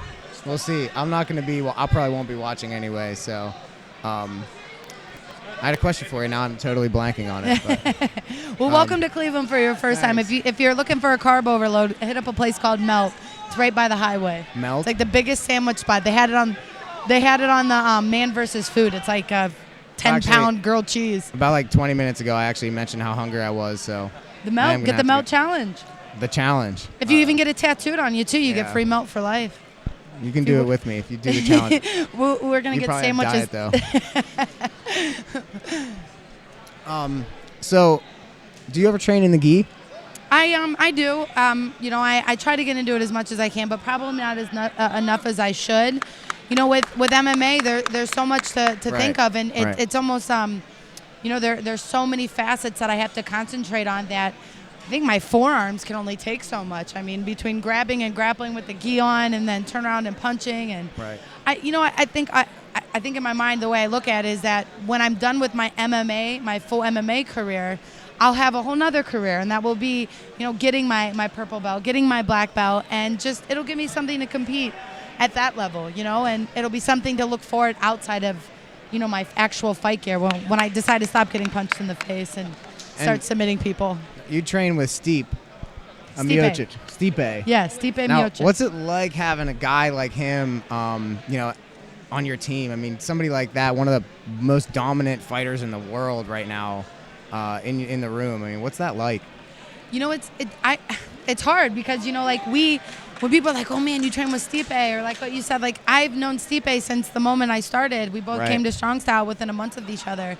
And to me, it's just like he's my big brother, and I'm just seeing him do his thing, and it's something I always knew he was going to be good at. So right now, I think it's so exciting to see him go through the fact that he went through an injury and then had to go pull out of the Ben fight. Now he's in the Arlovsky fight, and it's the fight that's, is yet again going to put Stipe on the map. I think he's going to win that fight too, for sure. So listen, the junior fight showed Stipe was much more of a competitor than Junior was, and on so many levels. And a guy like Junior Dos Santos never comes back the same, and a guy like Stipe never comes back the same because he gets more dangerous. And this is the kind of fight where he can just come out and, I mean, it's like the new breed versus the old breed. Like Arlovsky is the old style fighters, and then Stipe is that new, athletic, top competing heavyweight.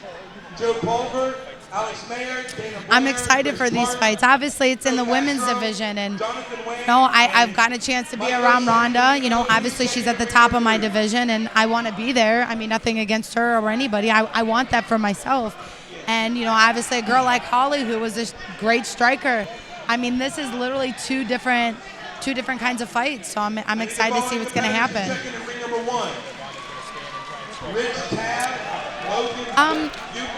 I definitely think that Ronda's a little nervous about that ability at such a high level, and I feel like that Ronda, I feel like she's got a lot going on, and I've been there. And as a fighter, I think we're very the top level females, we're kind of emotional.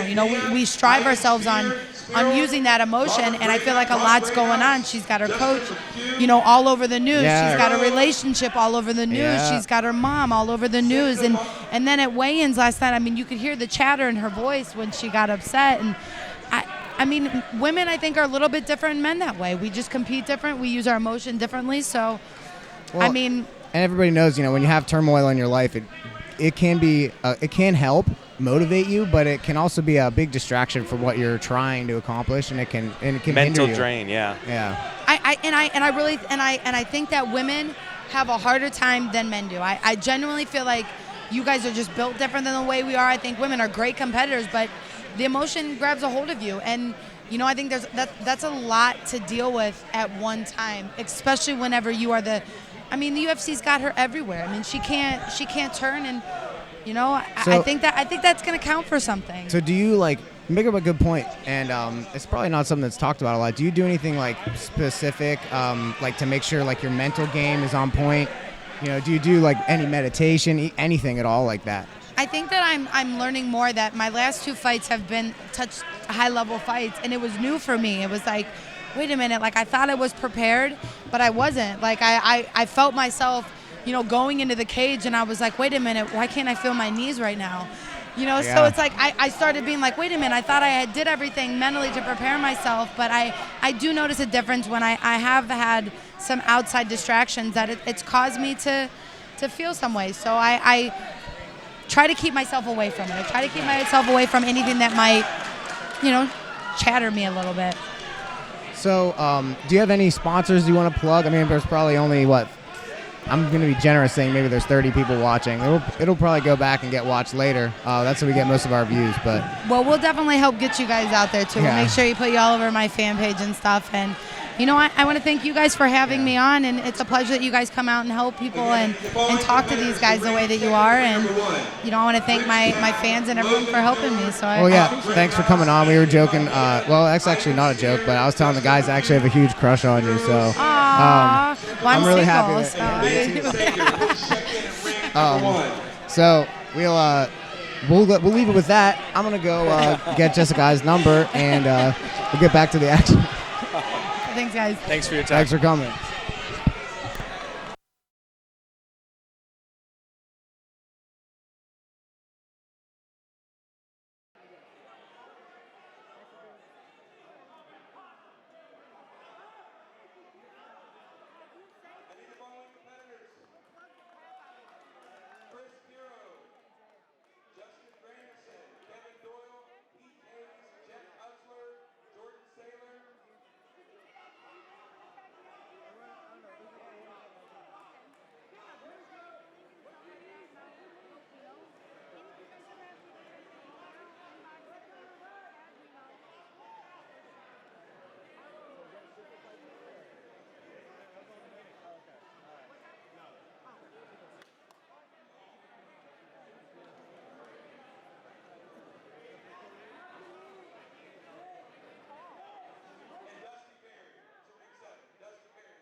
Yo, guys, all right, we're back.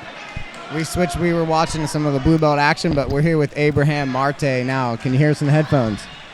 Here we go. Yeah. Yeah, I can't hear you in the headphones. So, how do you feel? Congratulations on winning your bracket, by the way. Us. Thank you very much. I'm ecstatic, excited, proud, and very happy. Very good vibe here.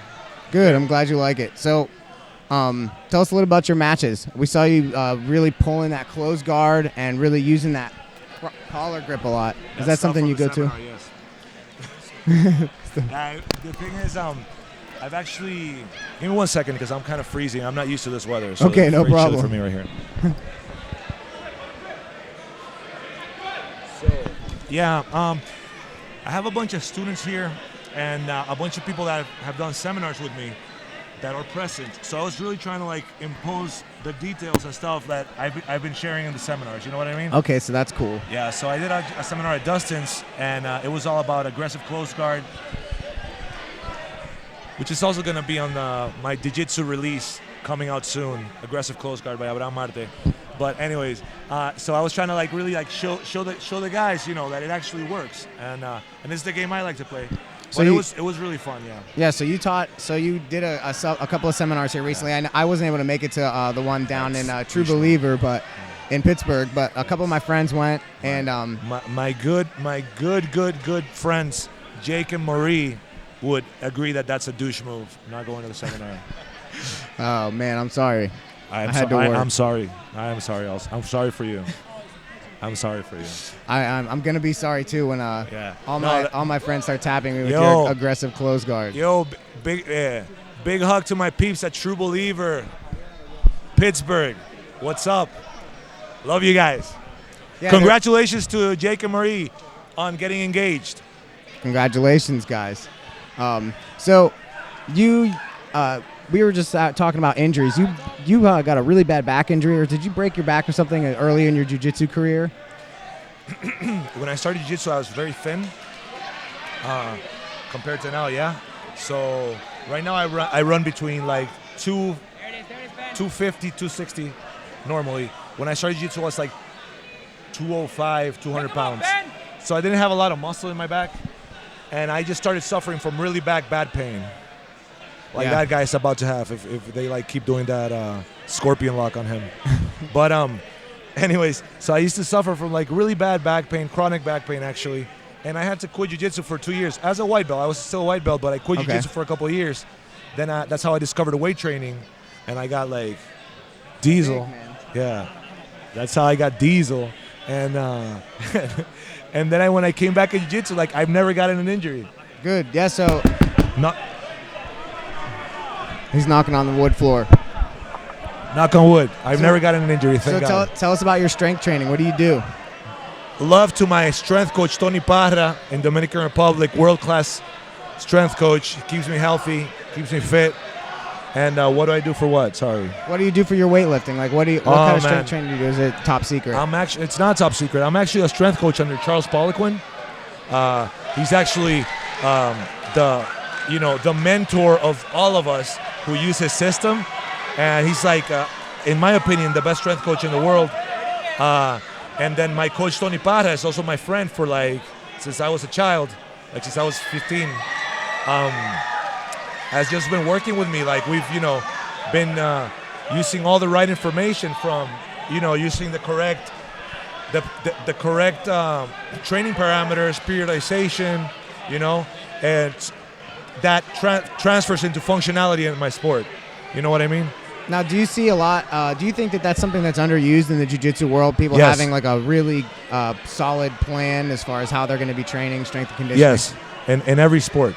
In every sport, most sports are in the dark ages still of strength training. It sounds cocky if I say it. It sounds arrogant, but the fact that I'm a 35-year-old guy wrestling with 20-some-year-olds and physicality is not a factor, apparently, I think proves it, A lot of people think just getting big is going to help you, and a lot of people think just working what they call cardio or what they think is cardio-type workouts or gas is gonna transfer. And actually, in every sport, strength is the most important quality.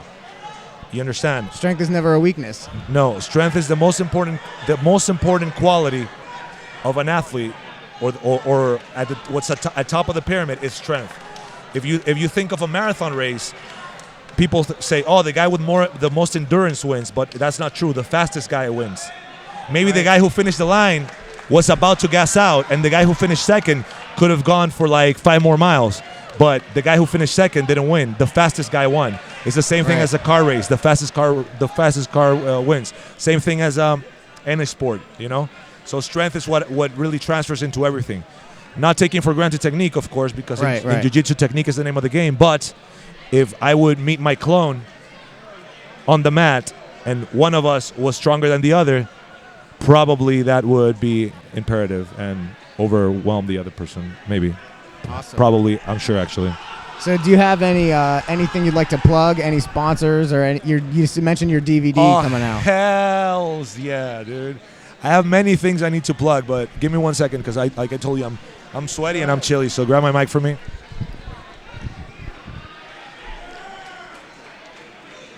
Abraham Arte's, he's cold, guys. It's about 98 degrees in here, humid with sweat. Republic. Yeah, he's from Dominican Republic, so this is actually like winter.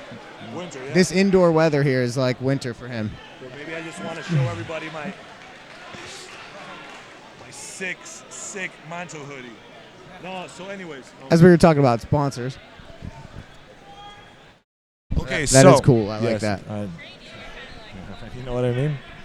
Dress like the best or be like the rest, bro. Anyways, so yeah, number one, I want to say, man, thank you so much to all the people that I've met in the last 2 months, to all the people who, you know, who shared their jiu-jitsu, their academies with me. All of you guys, like off the top of my head, Sheridan in New Jersey, my people from Hansel Gracie in Philly, my people from South Jersey, Jake from True Believer, Fabio Clemente from Jiu-Jitsu for the People, Murillo Santana from Unity, everyone, and the list goes on. Cincinnati. Oh, of course, Jiu-Jitsu Strength in Cincinnati. So all of you, thank you very much. It's been amazing, you know, and all of you made me remember why I love this sport so much. And this activity today, thank you, Dustin, for putting this together. This also reminds me why I chose this as my lifestyle, you know, and I'm trying to make it my livelihood. But why I chose this as my lifestyle is the vibe that is here today. You know what I mean? Good vibe in the room for sure. Lots of camaraderie, a lot of really good teams and competition here. And I was really very happy with the number of higher level belts in the room. A lot of big brown belt, purple belt division. Oh yeah. Talking about the brown belts, yeah, I'll get into that in a second. But you mentioned the DVD. It's coming out on Jiu-Jitsu. It's an aggressive closed guard DVD. It's basically, man, I am a strong believer in the guard. That's what I play, and I use that at the highest level. So it's there. It's a bunch of cool techniques, man, and you know, some people have already seen them. Now you have the reference material, you know, and if you haven't seen them, then you can get it from there. Because next year I'm going to be working on different stuff. When is it? Do you know when it's coming out? I don't know, man, but Charlie told me it's coming out real nice. And Charlie Lou from Jiu-Jitsu. And so you've already done the filming. You've already already done the filming. Yeah, okay. I did. It's aggressive close guard. It's about 20-25 moves, all from like close guard. But it's a lot of good concepts. You know, it's very conceptual, and I think that's something that sometimes we're compromising the concepts in jiu-jitsu for athleticism, and I don't think they should be divorced. I think the way the athleticism can be used correctly is when you have the correct concepts and the knowledge of the angles and positions. Yeah, and that's really what makes a really great, a really great competitor and a great jiu-jitsu athlete is somebody that knows that what assets they have and are able to use those assets to their advantage. So, yeah, but what I mean is a lot of people, you know, since jiu-jitsu is becoming more of a sport, or it's already like totally a sport, a lot of people are just focusing on the athleticism. Right. You understand? And then take for granted some of what we call the basic stuff, right? Absolutely. The basic things. So I think once you understand concepts, the concepts of pressure, of positioning, they apply to everything in jiu-jitsu, and the athleticism is going to be more proficient or efficient. Right, absolutely. That's what I mean. What else? You said you wanted to say something about the brown belts. Oh, yeah. So I have a school here in Toledo, Ohio that is under me. It's Bad Dogs Sports Performance, BSP, and is this one right here. Oh, yeah, I saw some of those floating around here today. Look at this. Like pure style. But anyways, so with that being said, we have like 2 of the best brown belts in the area. Get Gutenberg and Dante. Are here, and they're my instructors. They're the instructors at that academy. One of them is Dante Leon, which all the people in the area know. He's a kid that's been growing in the jiu-jitsu world since he was a child. Now he's a young man, doing great. He just won the Pan Nogi Championship, division, and 3rd in the absolute, in a devastating fashion.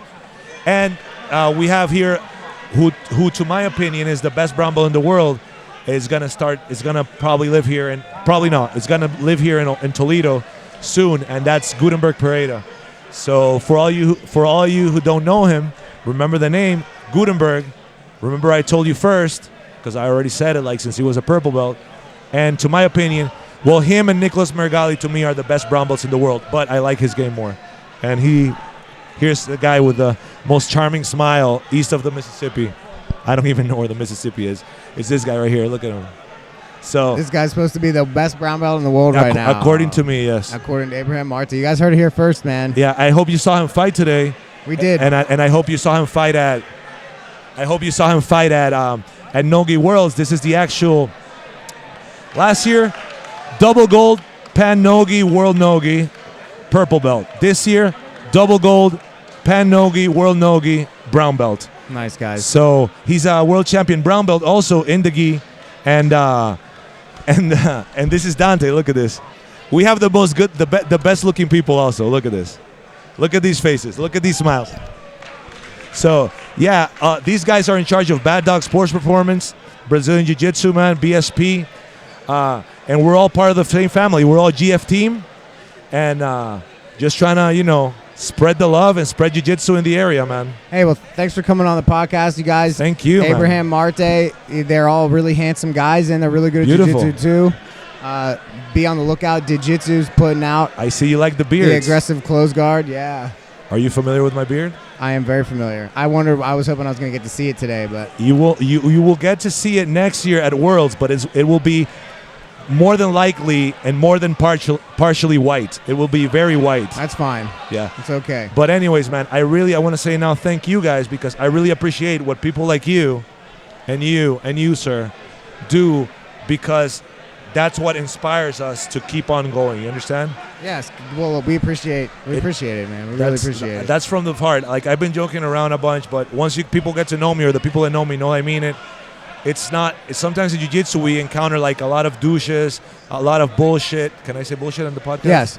A lot of whatever you want. A lot of bullshit, politics, blah blah blah, betrayal, shady shit, blah blah blah blah blah, all that stuff. Okay, all that pales in comparison to the positive. The positive is people who actually love jiu-jitsu, regardless their belt rank, they fall in love with this art, and they do efforts like you, like Paul Moran does, like the people from every podcast out there, like Joe Rogan does. Yeah, absolutely. So I say thank you. I salute you. I take my beanie hat off to you, and please don't quit.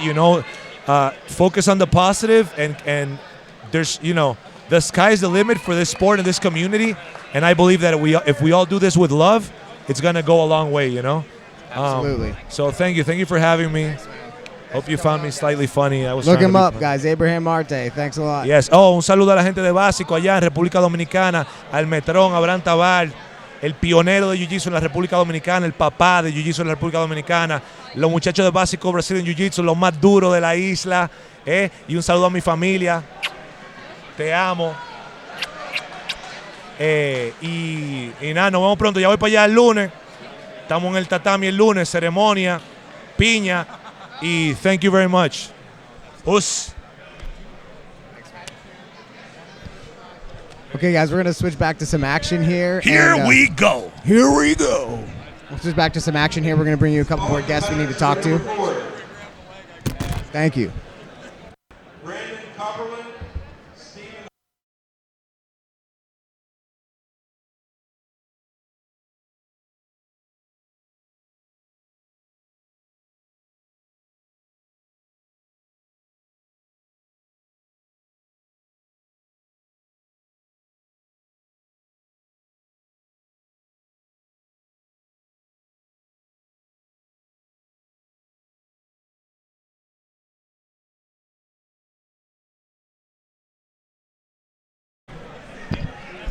Go ahead. Hello. Abraham's got more, guys. Yeah, guys, I forgot to say one more thing. So, my very, very, very, very good friend, beloved friend Cyborg and I are going to be doing a seminar, a camp in February in the Dominican Republic.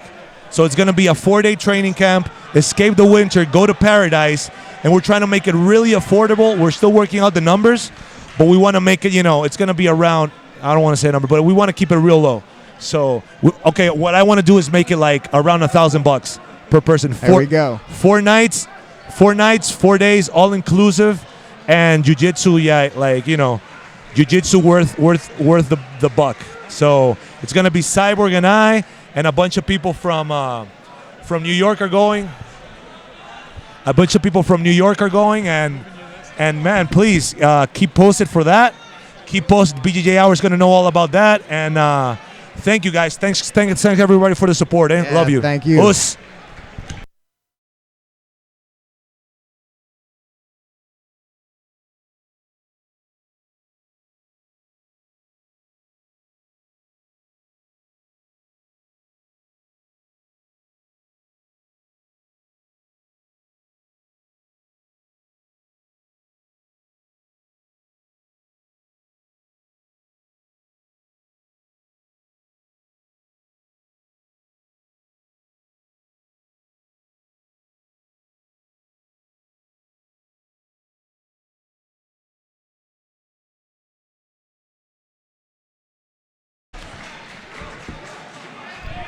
Pretty soon here, we're gonna get Pablo Castro on.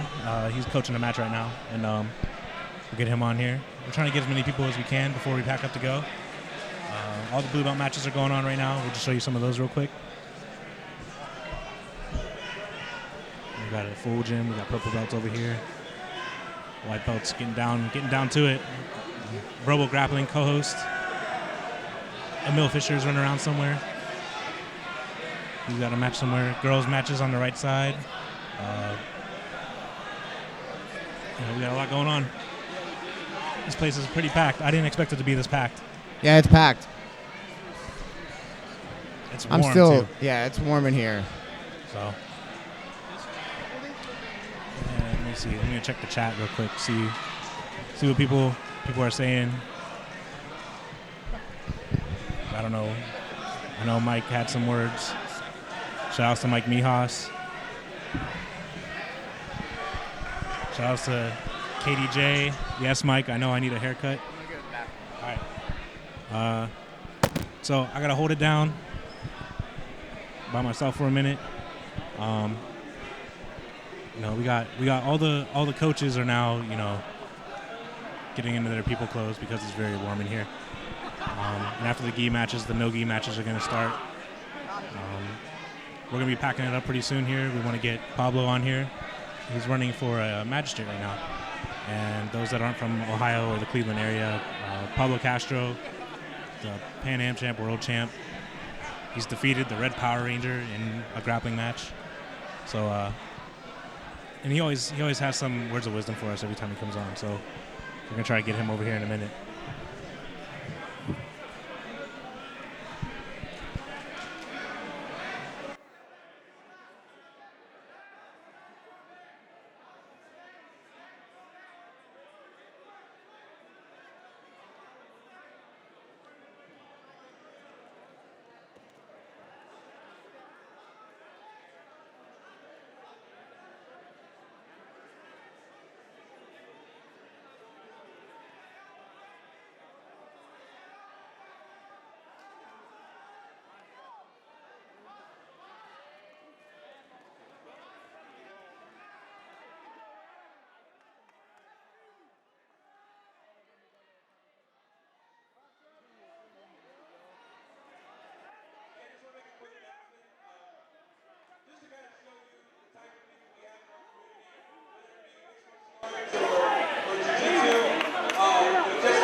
Christian Jessica for making this donation, to Nicole for bringing it to our attention, and I just think it's something that deserves a hand. So if everybody gives us a round of applause.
Please check in immediately at ring number 7. Russ Simo, Mike Williams, and Rob Parsons.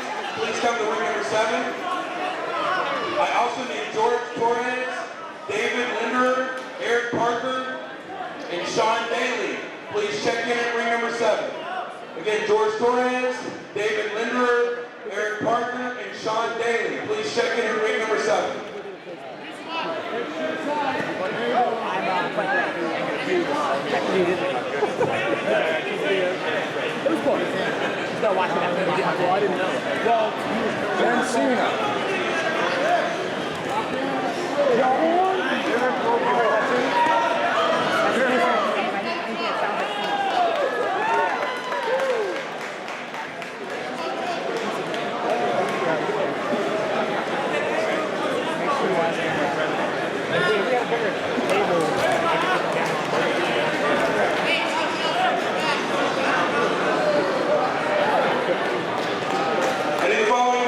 Ring 5.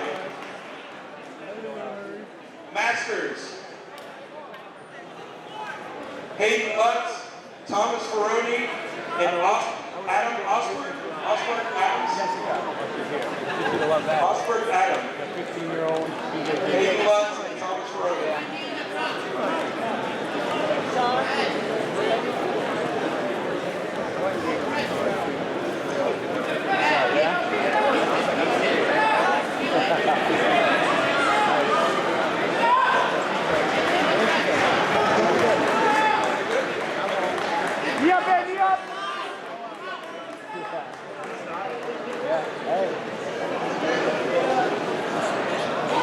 I need the following Masters competitors to please check into ring 6.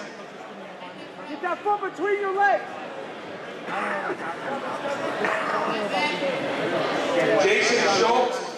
Scott Cook, Tim Thompson, Kevin Doyle, Chris Bureau. There you go. Good, Ben. Loose hips, good. Control heavy. That's your point.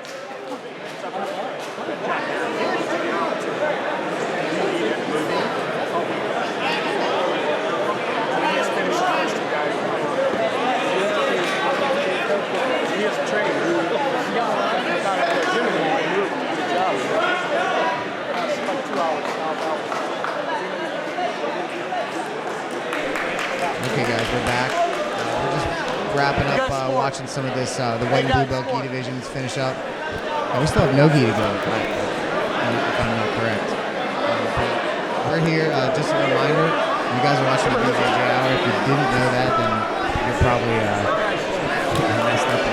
But if you found your way to our podcast stream, we're here from Valley Forge High School in Cleveland, Ohio, and I'm sitting here now with Emil Fisher from Jiu-Jitsu Times, and he helps us with our, we collaborate together on a segment with BJJ Hour, Jiu-Jitsu Times podcast. We actually have a new episode tomorrow. Oh yeah. Why don't you tell us a little more about that? We got Dominica Belenite. I'm not sure if I'm pronouncing that correctly. I'm not sure. I'll have to ask her.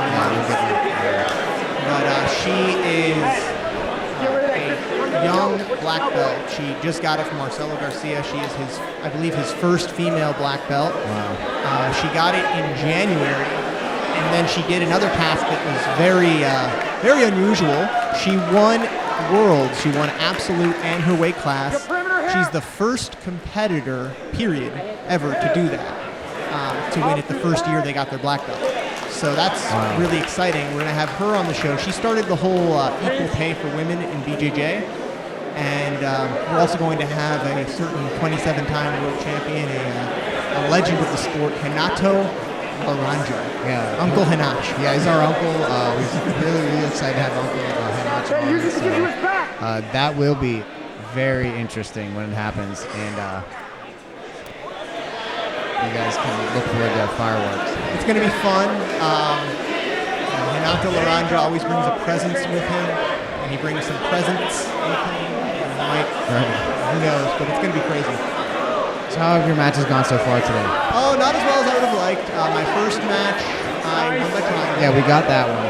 That's cool. And my second match, I actually lost on points with the guy who was neck cranking me in the timer. It was kind of frustrating. Yeah. But that's life. You know, the guy's actually competing right now as we're speaking. He's the guy on top, so pretty tough competitor. I beat him. He beat me last time when it was in Akron, and then I beat him in no-gi. So maybe today will be like that again. Who knows? Get another shot at him. Maybe. He'll be a little more tired than you. So. Yeah, he seems like he's working really hard. I've seen him compete before. He's a tough guy. Seems like a nice guy. So all the more power to him. So you write for the Jiu-Jitsu Times. Yeah. And a couple other websites. But do you have any articles that you just wrote? Anything that you're coming out with? Anything to look forward to? I got a couple of things that are really exciting. I just interviewed a gentleman by the name of Herman Lee. For anyone who likes music, heavy metal, he is the guitarist of bands like Dragon Force. If you play Guitar Hero, you might know the song "Through the Fire and the Flames." He's also a blue belt under Hodger Gracie. Nice. And he's a super nice guy. I got to interview him. So that's going to be coming out. Plus, I've been doing a series on the regional scene. I took a couple of months off because I had a lot going on. I did not want to overshadow my regional scene pieces with other articles, but I plan on writing a couple more interviews out. Specifically, we've got John Lawrence of Hurricane that I interviewed. We've got the guy from Underground BJJ. What's his name?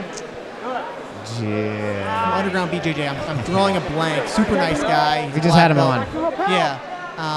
Rooney, Michael Rooney. Yeah. And then we're also, I'm also going to be doing a special with my coach Pablo, and then we're going to close it all out.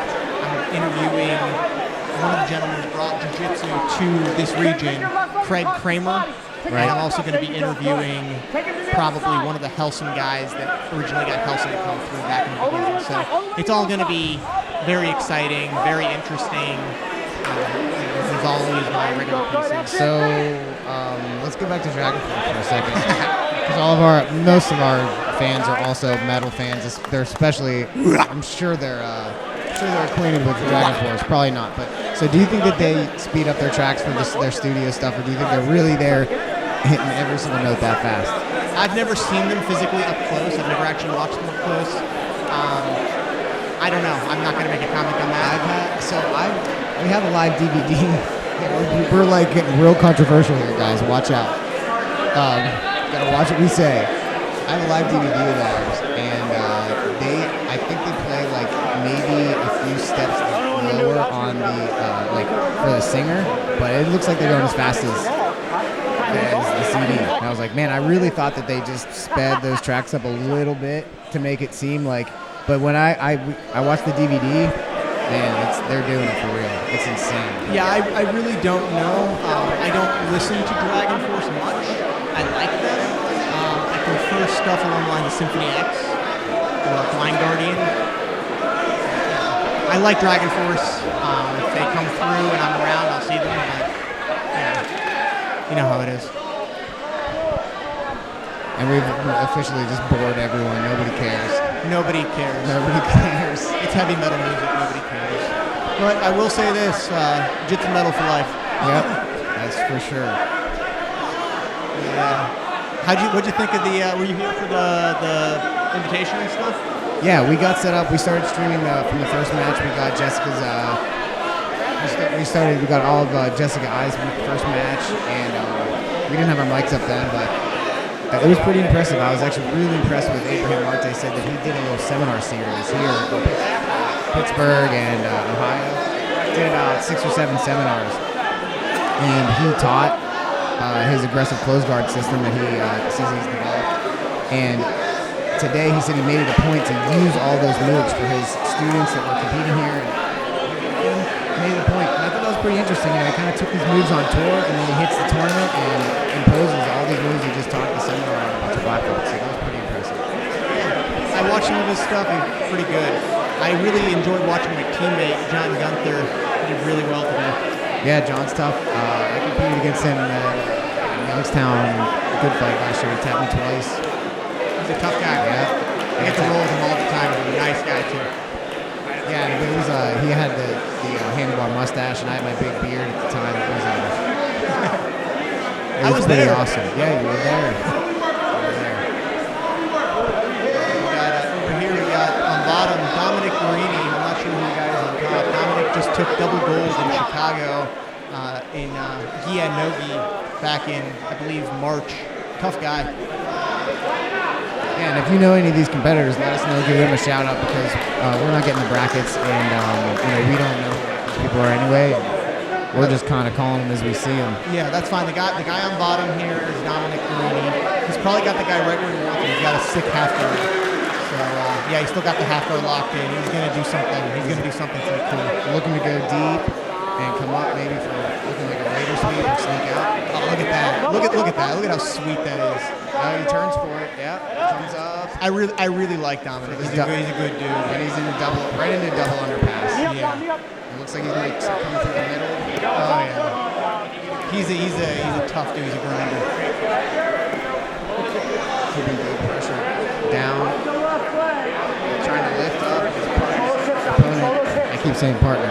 Yeah. I've rolled with him a couple times. I competed against him when the AGC was in Medina or in Akron. It was a good match. He's a great dude to roll with. I recommend that if you're ever anywhere near North Canton, go to Team East Coast, New Breed, room full of killers, seriously. Also, my school is Strong Style Braza. We're going to get your coach over here in a second. We're here he's running for Justice of the Peace, and we need to be able to plug his campaign, see what he's up to.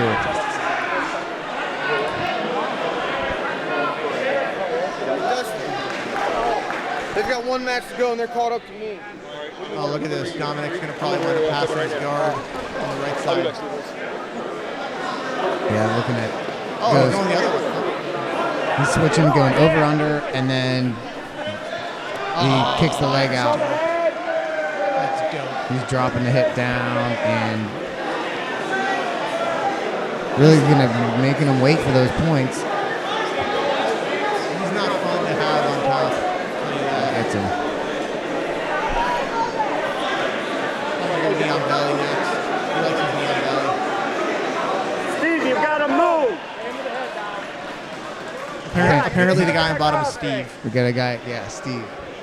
You got guard. And he looks There you familiar go. to me. I'm not sure where he trains, but he does look familiar. Well, if the guy yelling at him is of the same school, he's from Griffin Roll.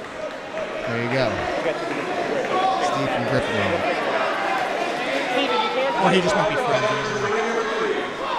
Men's white belt, 139 and below. Men's white belt, 139 and below. He's trying to go for that that crotch smash lock. You push the person's face into your crotch and then close your legs up on them, make them smell you. Make him smell you. Now, do you do any specific preparation for your smell before a tournament? Me, I don't shower for a week and I don't wipe. Nice.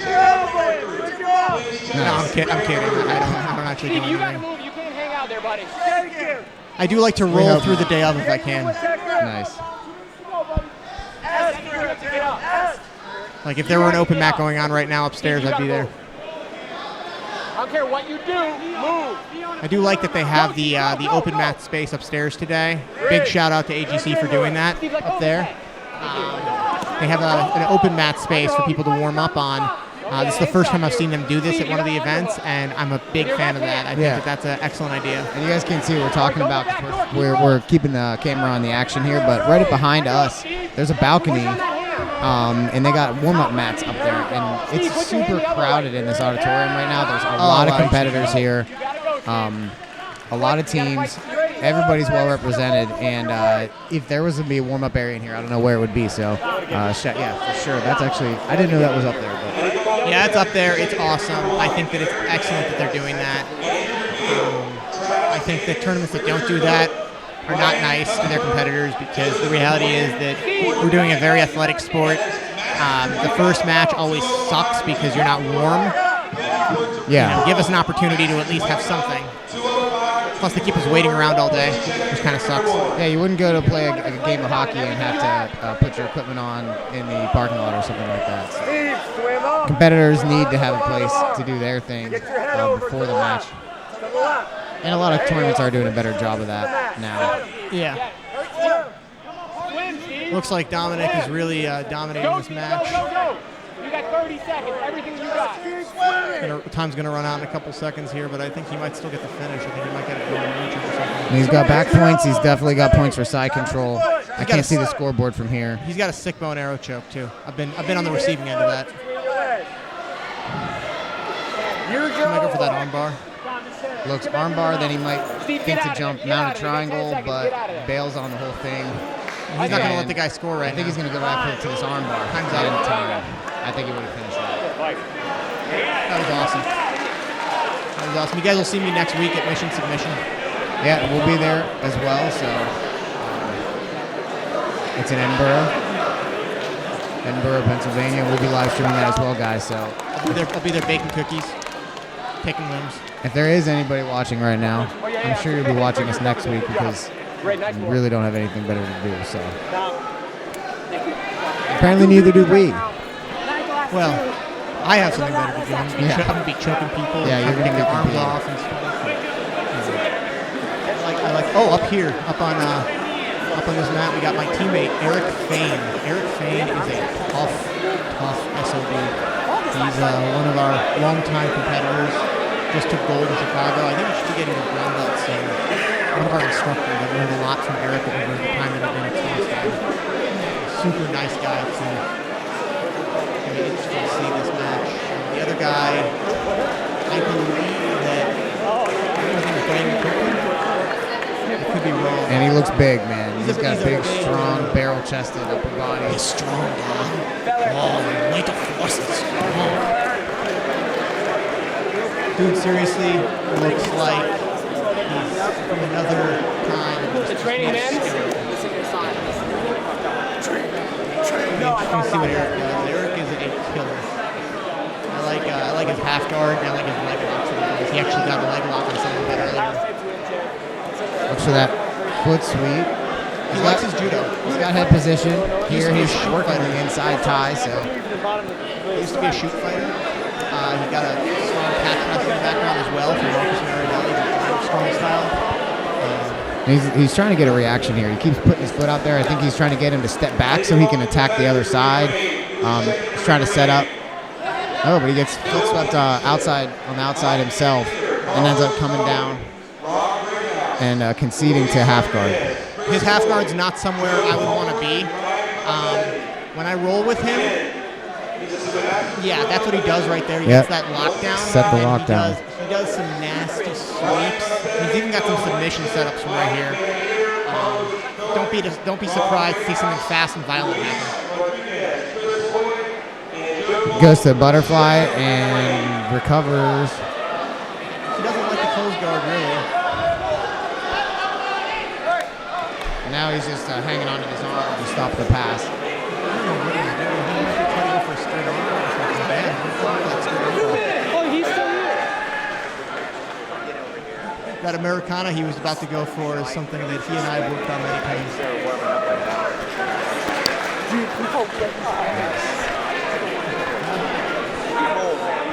That shit in.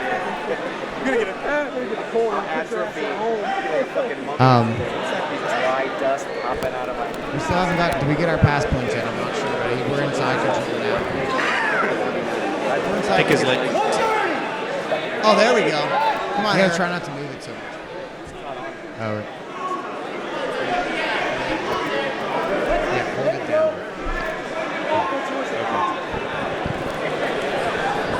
Yeah, his leg was still stuck in. I was noticing from this side. There he goes. And we're gonna reset some. And actually, I was gonna say those white belts should have to move, but they're closer to their rings. Adjust the camera. I want to see what's going to happen here. Watching intently.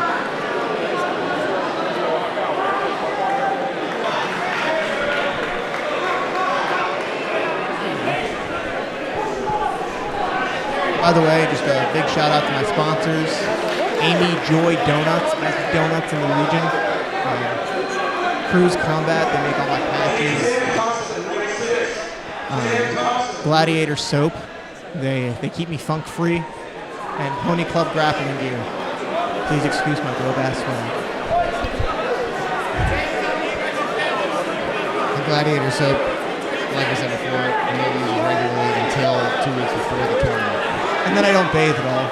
And you refrain from bathing until tonight.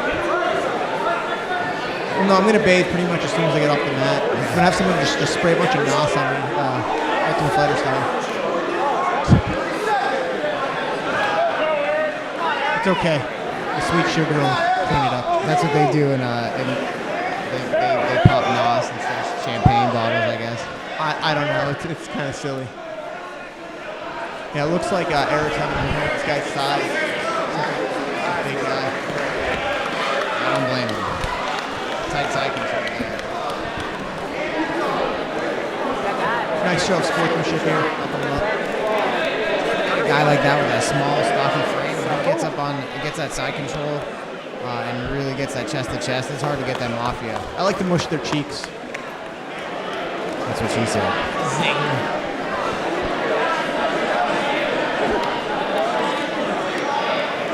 Got 2 women competing. Is there a third place to shower?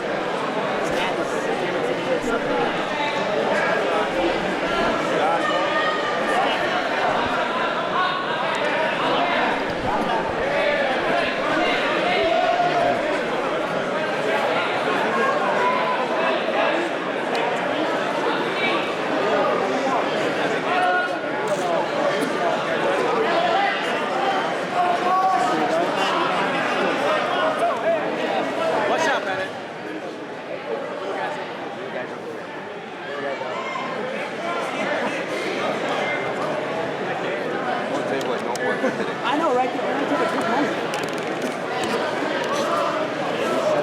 I know who these competitors are right here in front of us. I don't know who the gentleman in black is. I know the guy in blue. His name is Josh. He trains at Heel Pro. You guys are friends, right? Well, no, I don't. I mean, Josh and I used to roll together. Real Pro, I wouldn't say we're friends. I haven't seen him. This is the first time seeing him since 2012. I'm curious to see how he's going to do in this match. Eric, my teammate, beat the gentleman in black already. Got him in some sort of toe. These guys are burning each other around on the feet. My coach is here to regale you guys with tales of awesomeness. Thanks, Emil. Thank you.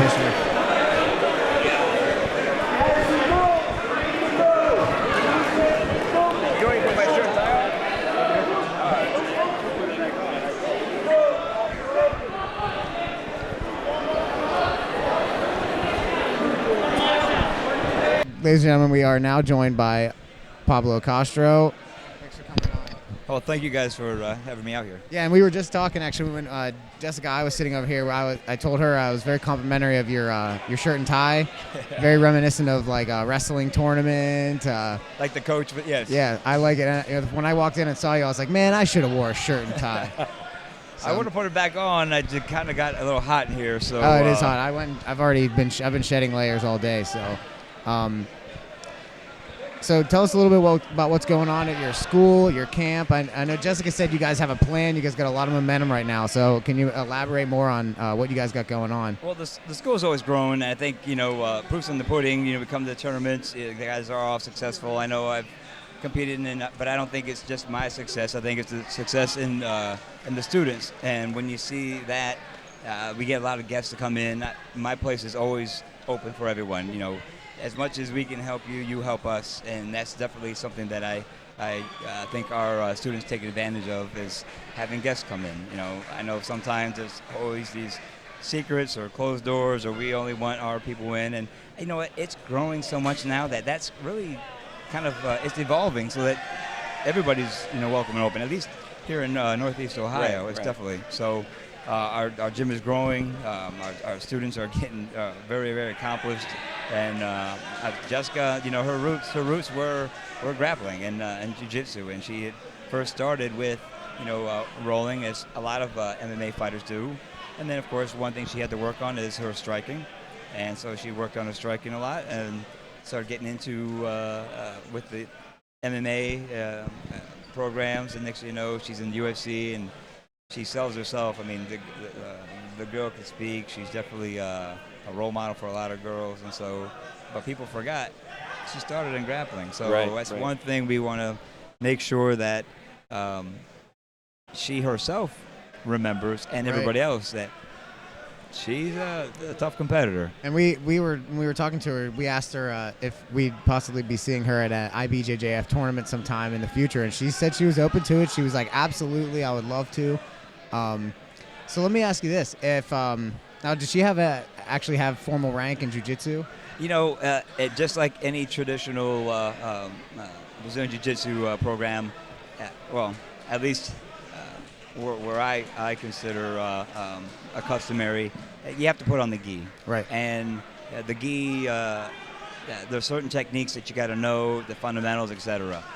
Now, if you're going to say at what level is she, then yes, you can compare to what level she is, and definitely she's at a high purple, type level, maybe even above. And of course, I'm biased when I say that, but I mean, proof's in the pudding when you see her in the competitions. But there are certain fundamentals that you got to be able to know. But that's jiu-jitsu. Jessica, just like any marathon person, they got to work on their sprinting, their swimming, their biking, and so somebody who wins a gold medal in the Olympics in a triathlon is probably not going to medal in a bike or a running, because you have to spread yourself. So she's made her decision where she's at, and she's an MMA fighter, and I think she's one hell of an MMA fighter. Her grappling jiu-jitsu, she definitely has to incorporate that with everything else. I mean, just because we're focusing and working a lot on our grappling doesn't mean that she still has to work on her other things. Absolutely. And so as far as ranking, I can tell you where my opinion, and everybody else can have their own opinion of where she's ranking, and she's definitely up high. But as an official ranking, she's got to put the gi on. Right. And we've worked gi. Don't get me wrong, we've worked gi, but there's a lot in MMA that she's got to focus on. So we haven't really got to that point yet. But Big shoulder throw we just had happen in front of us. that was pretty nice. Interrupted my attention span there for a second. So if we were to see Jessica do an IBJJ tournament, we'd probably see her at a Nogi Worlds or something like that, or one of their regionals, and I guess we'd expect to see her at a purple or brown belt division if she was going to pursue that. Well, I mean, we first have to talk with the UFC, and we have to talk with all the formalities there, because there are certain things that we have to get approval first. But outside of that, we'll have our discussion and we'll see where we feel we need to be, and then sometimes.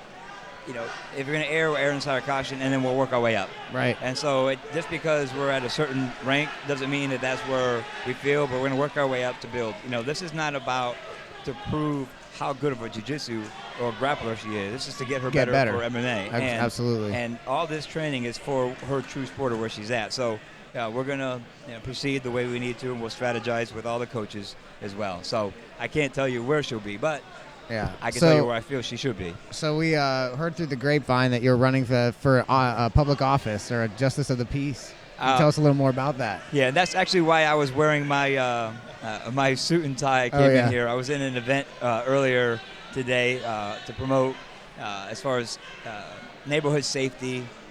The mayor was involved, Mayor Frank Jackson, and there were some other individuals that were there. And so I sat with some faith-based leaders as well as some councilmen and just to help our community. But what office are you running for? I'm actually running for a common pleas judge. I had the tie. I ran in here because I needed to be with my students, so I kind of left the tie on, and I was coaching with the tie. It did get really hot once there was a break. I did change, but common pleas. I've been a prosecuting attorney. Okay. Well, I was for 6 years, a trial attorney, trying cases from misdemeanors all the way to felony murders, rapes, robberies, burglaries. And then in 2007, I was honored with an appointment as a magistrate judge for Cleveland Municipal Court. Okay. I've been on the bench for 8 years. Most people don't realize my legal career outside of me, fighting Tonin in the super fight here or winning the Worlds in 2012. So you got your black robes and your black belt now. Yes, we do have a robe, and Have you ever worn your gi underneath your robe while you were working? No, I've never worn my gi. No rash guard either. It's generally a suit and tie, actually, most often. But yeah, so a friend of mine, Judge Villanueva, is retiring. There's an open seat. Being very active in the community as well, and a lot of different programs to help the grassroots, and a lot of different nonprofit organizations. I've decided to put the two together with my grassroots, with my community service, as well as my legal career. And of course, everything I do, I use the jiu-jitsu, the fighting mentality. The one advantage I have than my opponents, the fight and the event that we all hear, this is the end. This is what we actually come here to enjoy, how we break bread. The time, the experience is the training, it's the preparation, it's all the stuff. I've been through tough times, as everybody here who's trained, ran, lifted, cut weight, tried to make a weight, and then drill technique, mental preparation for the big event, the Worlds, the Pans, and big super tournaments. So I've been there, just it's a different game. Yeah. And then it's, everybody kept warning me about it, saying how busy you're going to be and how dedicated, and I'm like, you haven't been in my shoes. And when you say you have a thick tongue or thick skin to be able to deal with a lot of the politics, try to have somebody trying to break your arm or choke you out. You can't get any thicker skin than that. Yeah, so, and jiu-jitsu politics can be bad enough as it is sometimes. So we already deal with it. So my name's out there. I'm getting a lot of support. Things are really excited. The community. I have different communities, and one community is the fight community, both in jiu-jitsu and MMA. And I think having somebody who understands you and is familiar with you. I see all these cases where they talk about an MMA guy and how he's a certain way, a certain belief, and these are prejudices that we need to make sure we clear and that we don't have when we're on the bench. And I'll tell you, I'm a competitor, but I'm not a fighter. I'm very passive. But just because I'm involved in jiu-jitsu and MMA, everybody thinks, oh, I bet you he's some tough guy that likes to fight. I hate to fight, but I love to compete. I think the longer you train, the more you would like to just train and be in the gym rather than actually fighting. So. Absolutely. And then too, when you get to a certain level, you're like, somebody on the streets wants to fight you. I'm like, well, come to the gym. I mean, they know where you are. Yeah. They know where to find you. Do you have any events coming up that are really important for your team? Any of your students or anything you'd like to plug? Well, we got a lot of tournaments coming up, and our guys are always getting involved, and it's a great tournament here. The one big thing I'll tell you that we got coming up is on January 2nd. It'll be on pay-per-view. You'll see Stipe Miocic versus Andre Arlovski. He is a co-main event in an event January 2nd in Las Vegas. Stipe is rated number 3 in the world. Andre Arlovski, who had had a big winning streak, and he's rated number 4. And I tell you, it's there's all these rumors of whether Stipe should get a title shot or not, and I think proof's in the pudding. I mean, the guy works hard, the guy wins, and he wins impressively. Okay, so he doesn't have a mouth like Ian McGregor, he doesn't have a mouth like somebody else, and there's something to that. I mean, we kind of cherished the way Couture and a lot of these really classy guys are, and then because he isn't popular enough, when is this a beauty contest or a Miss America? No, this is MMA. This is UFC, the pinnacle of MMA. So the proof's in the pudding. Look at Stipe, what he's done and accomplished, and I think in here he's got a good shot. And the UFC was founded on the motto that they're trying to actually find out who's the best at fighting, and for them to for people to doubt whether or not things are political or if it's a popularity contest. It starts to you start to blur the lines between is this the NFL now? What's going on? But I'm sure it's been a pretty interesting experience dealing with the UFC, and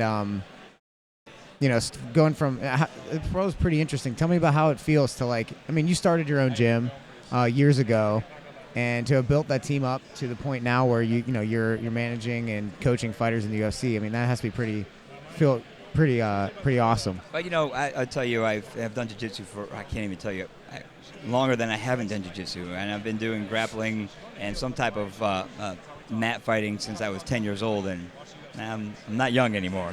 So I've been doing it for quite a while.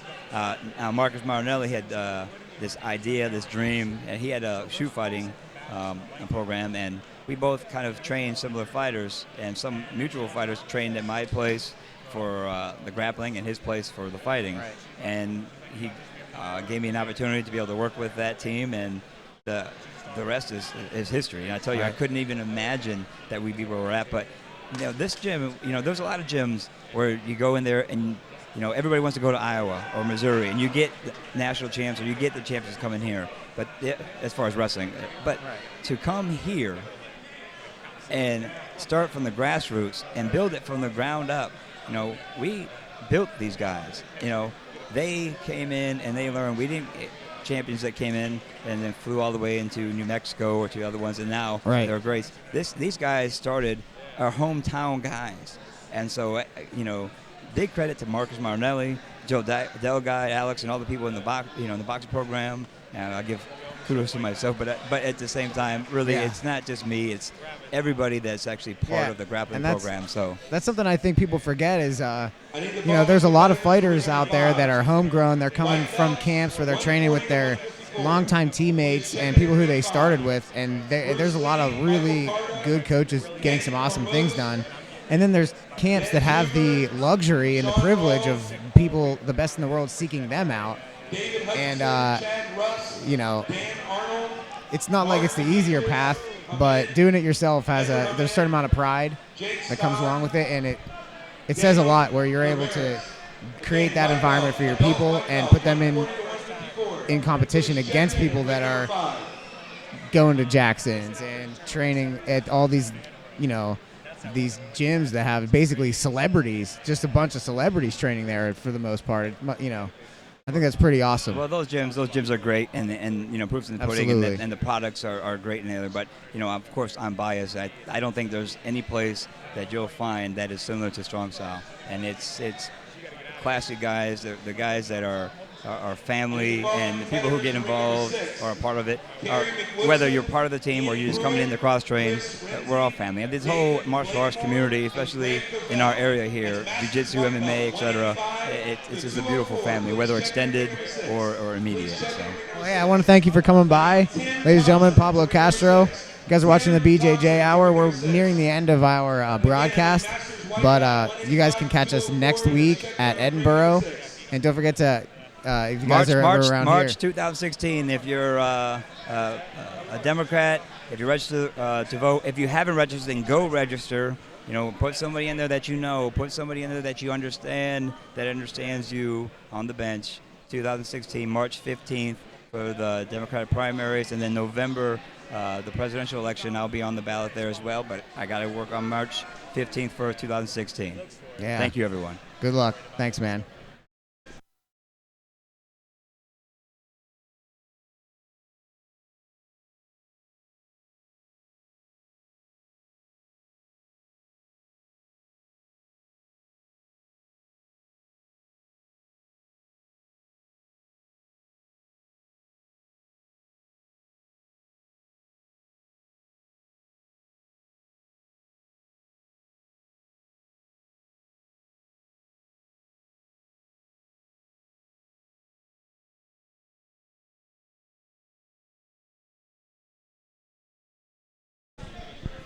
So I think that'll about do it for the 7th annual Ohio State Grappling Championships up here in Cleveland, Ohio. Yeah.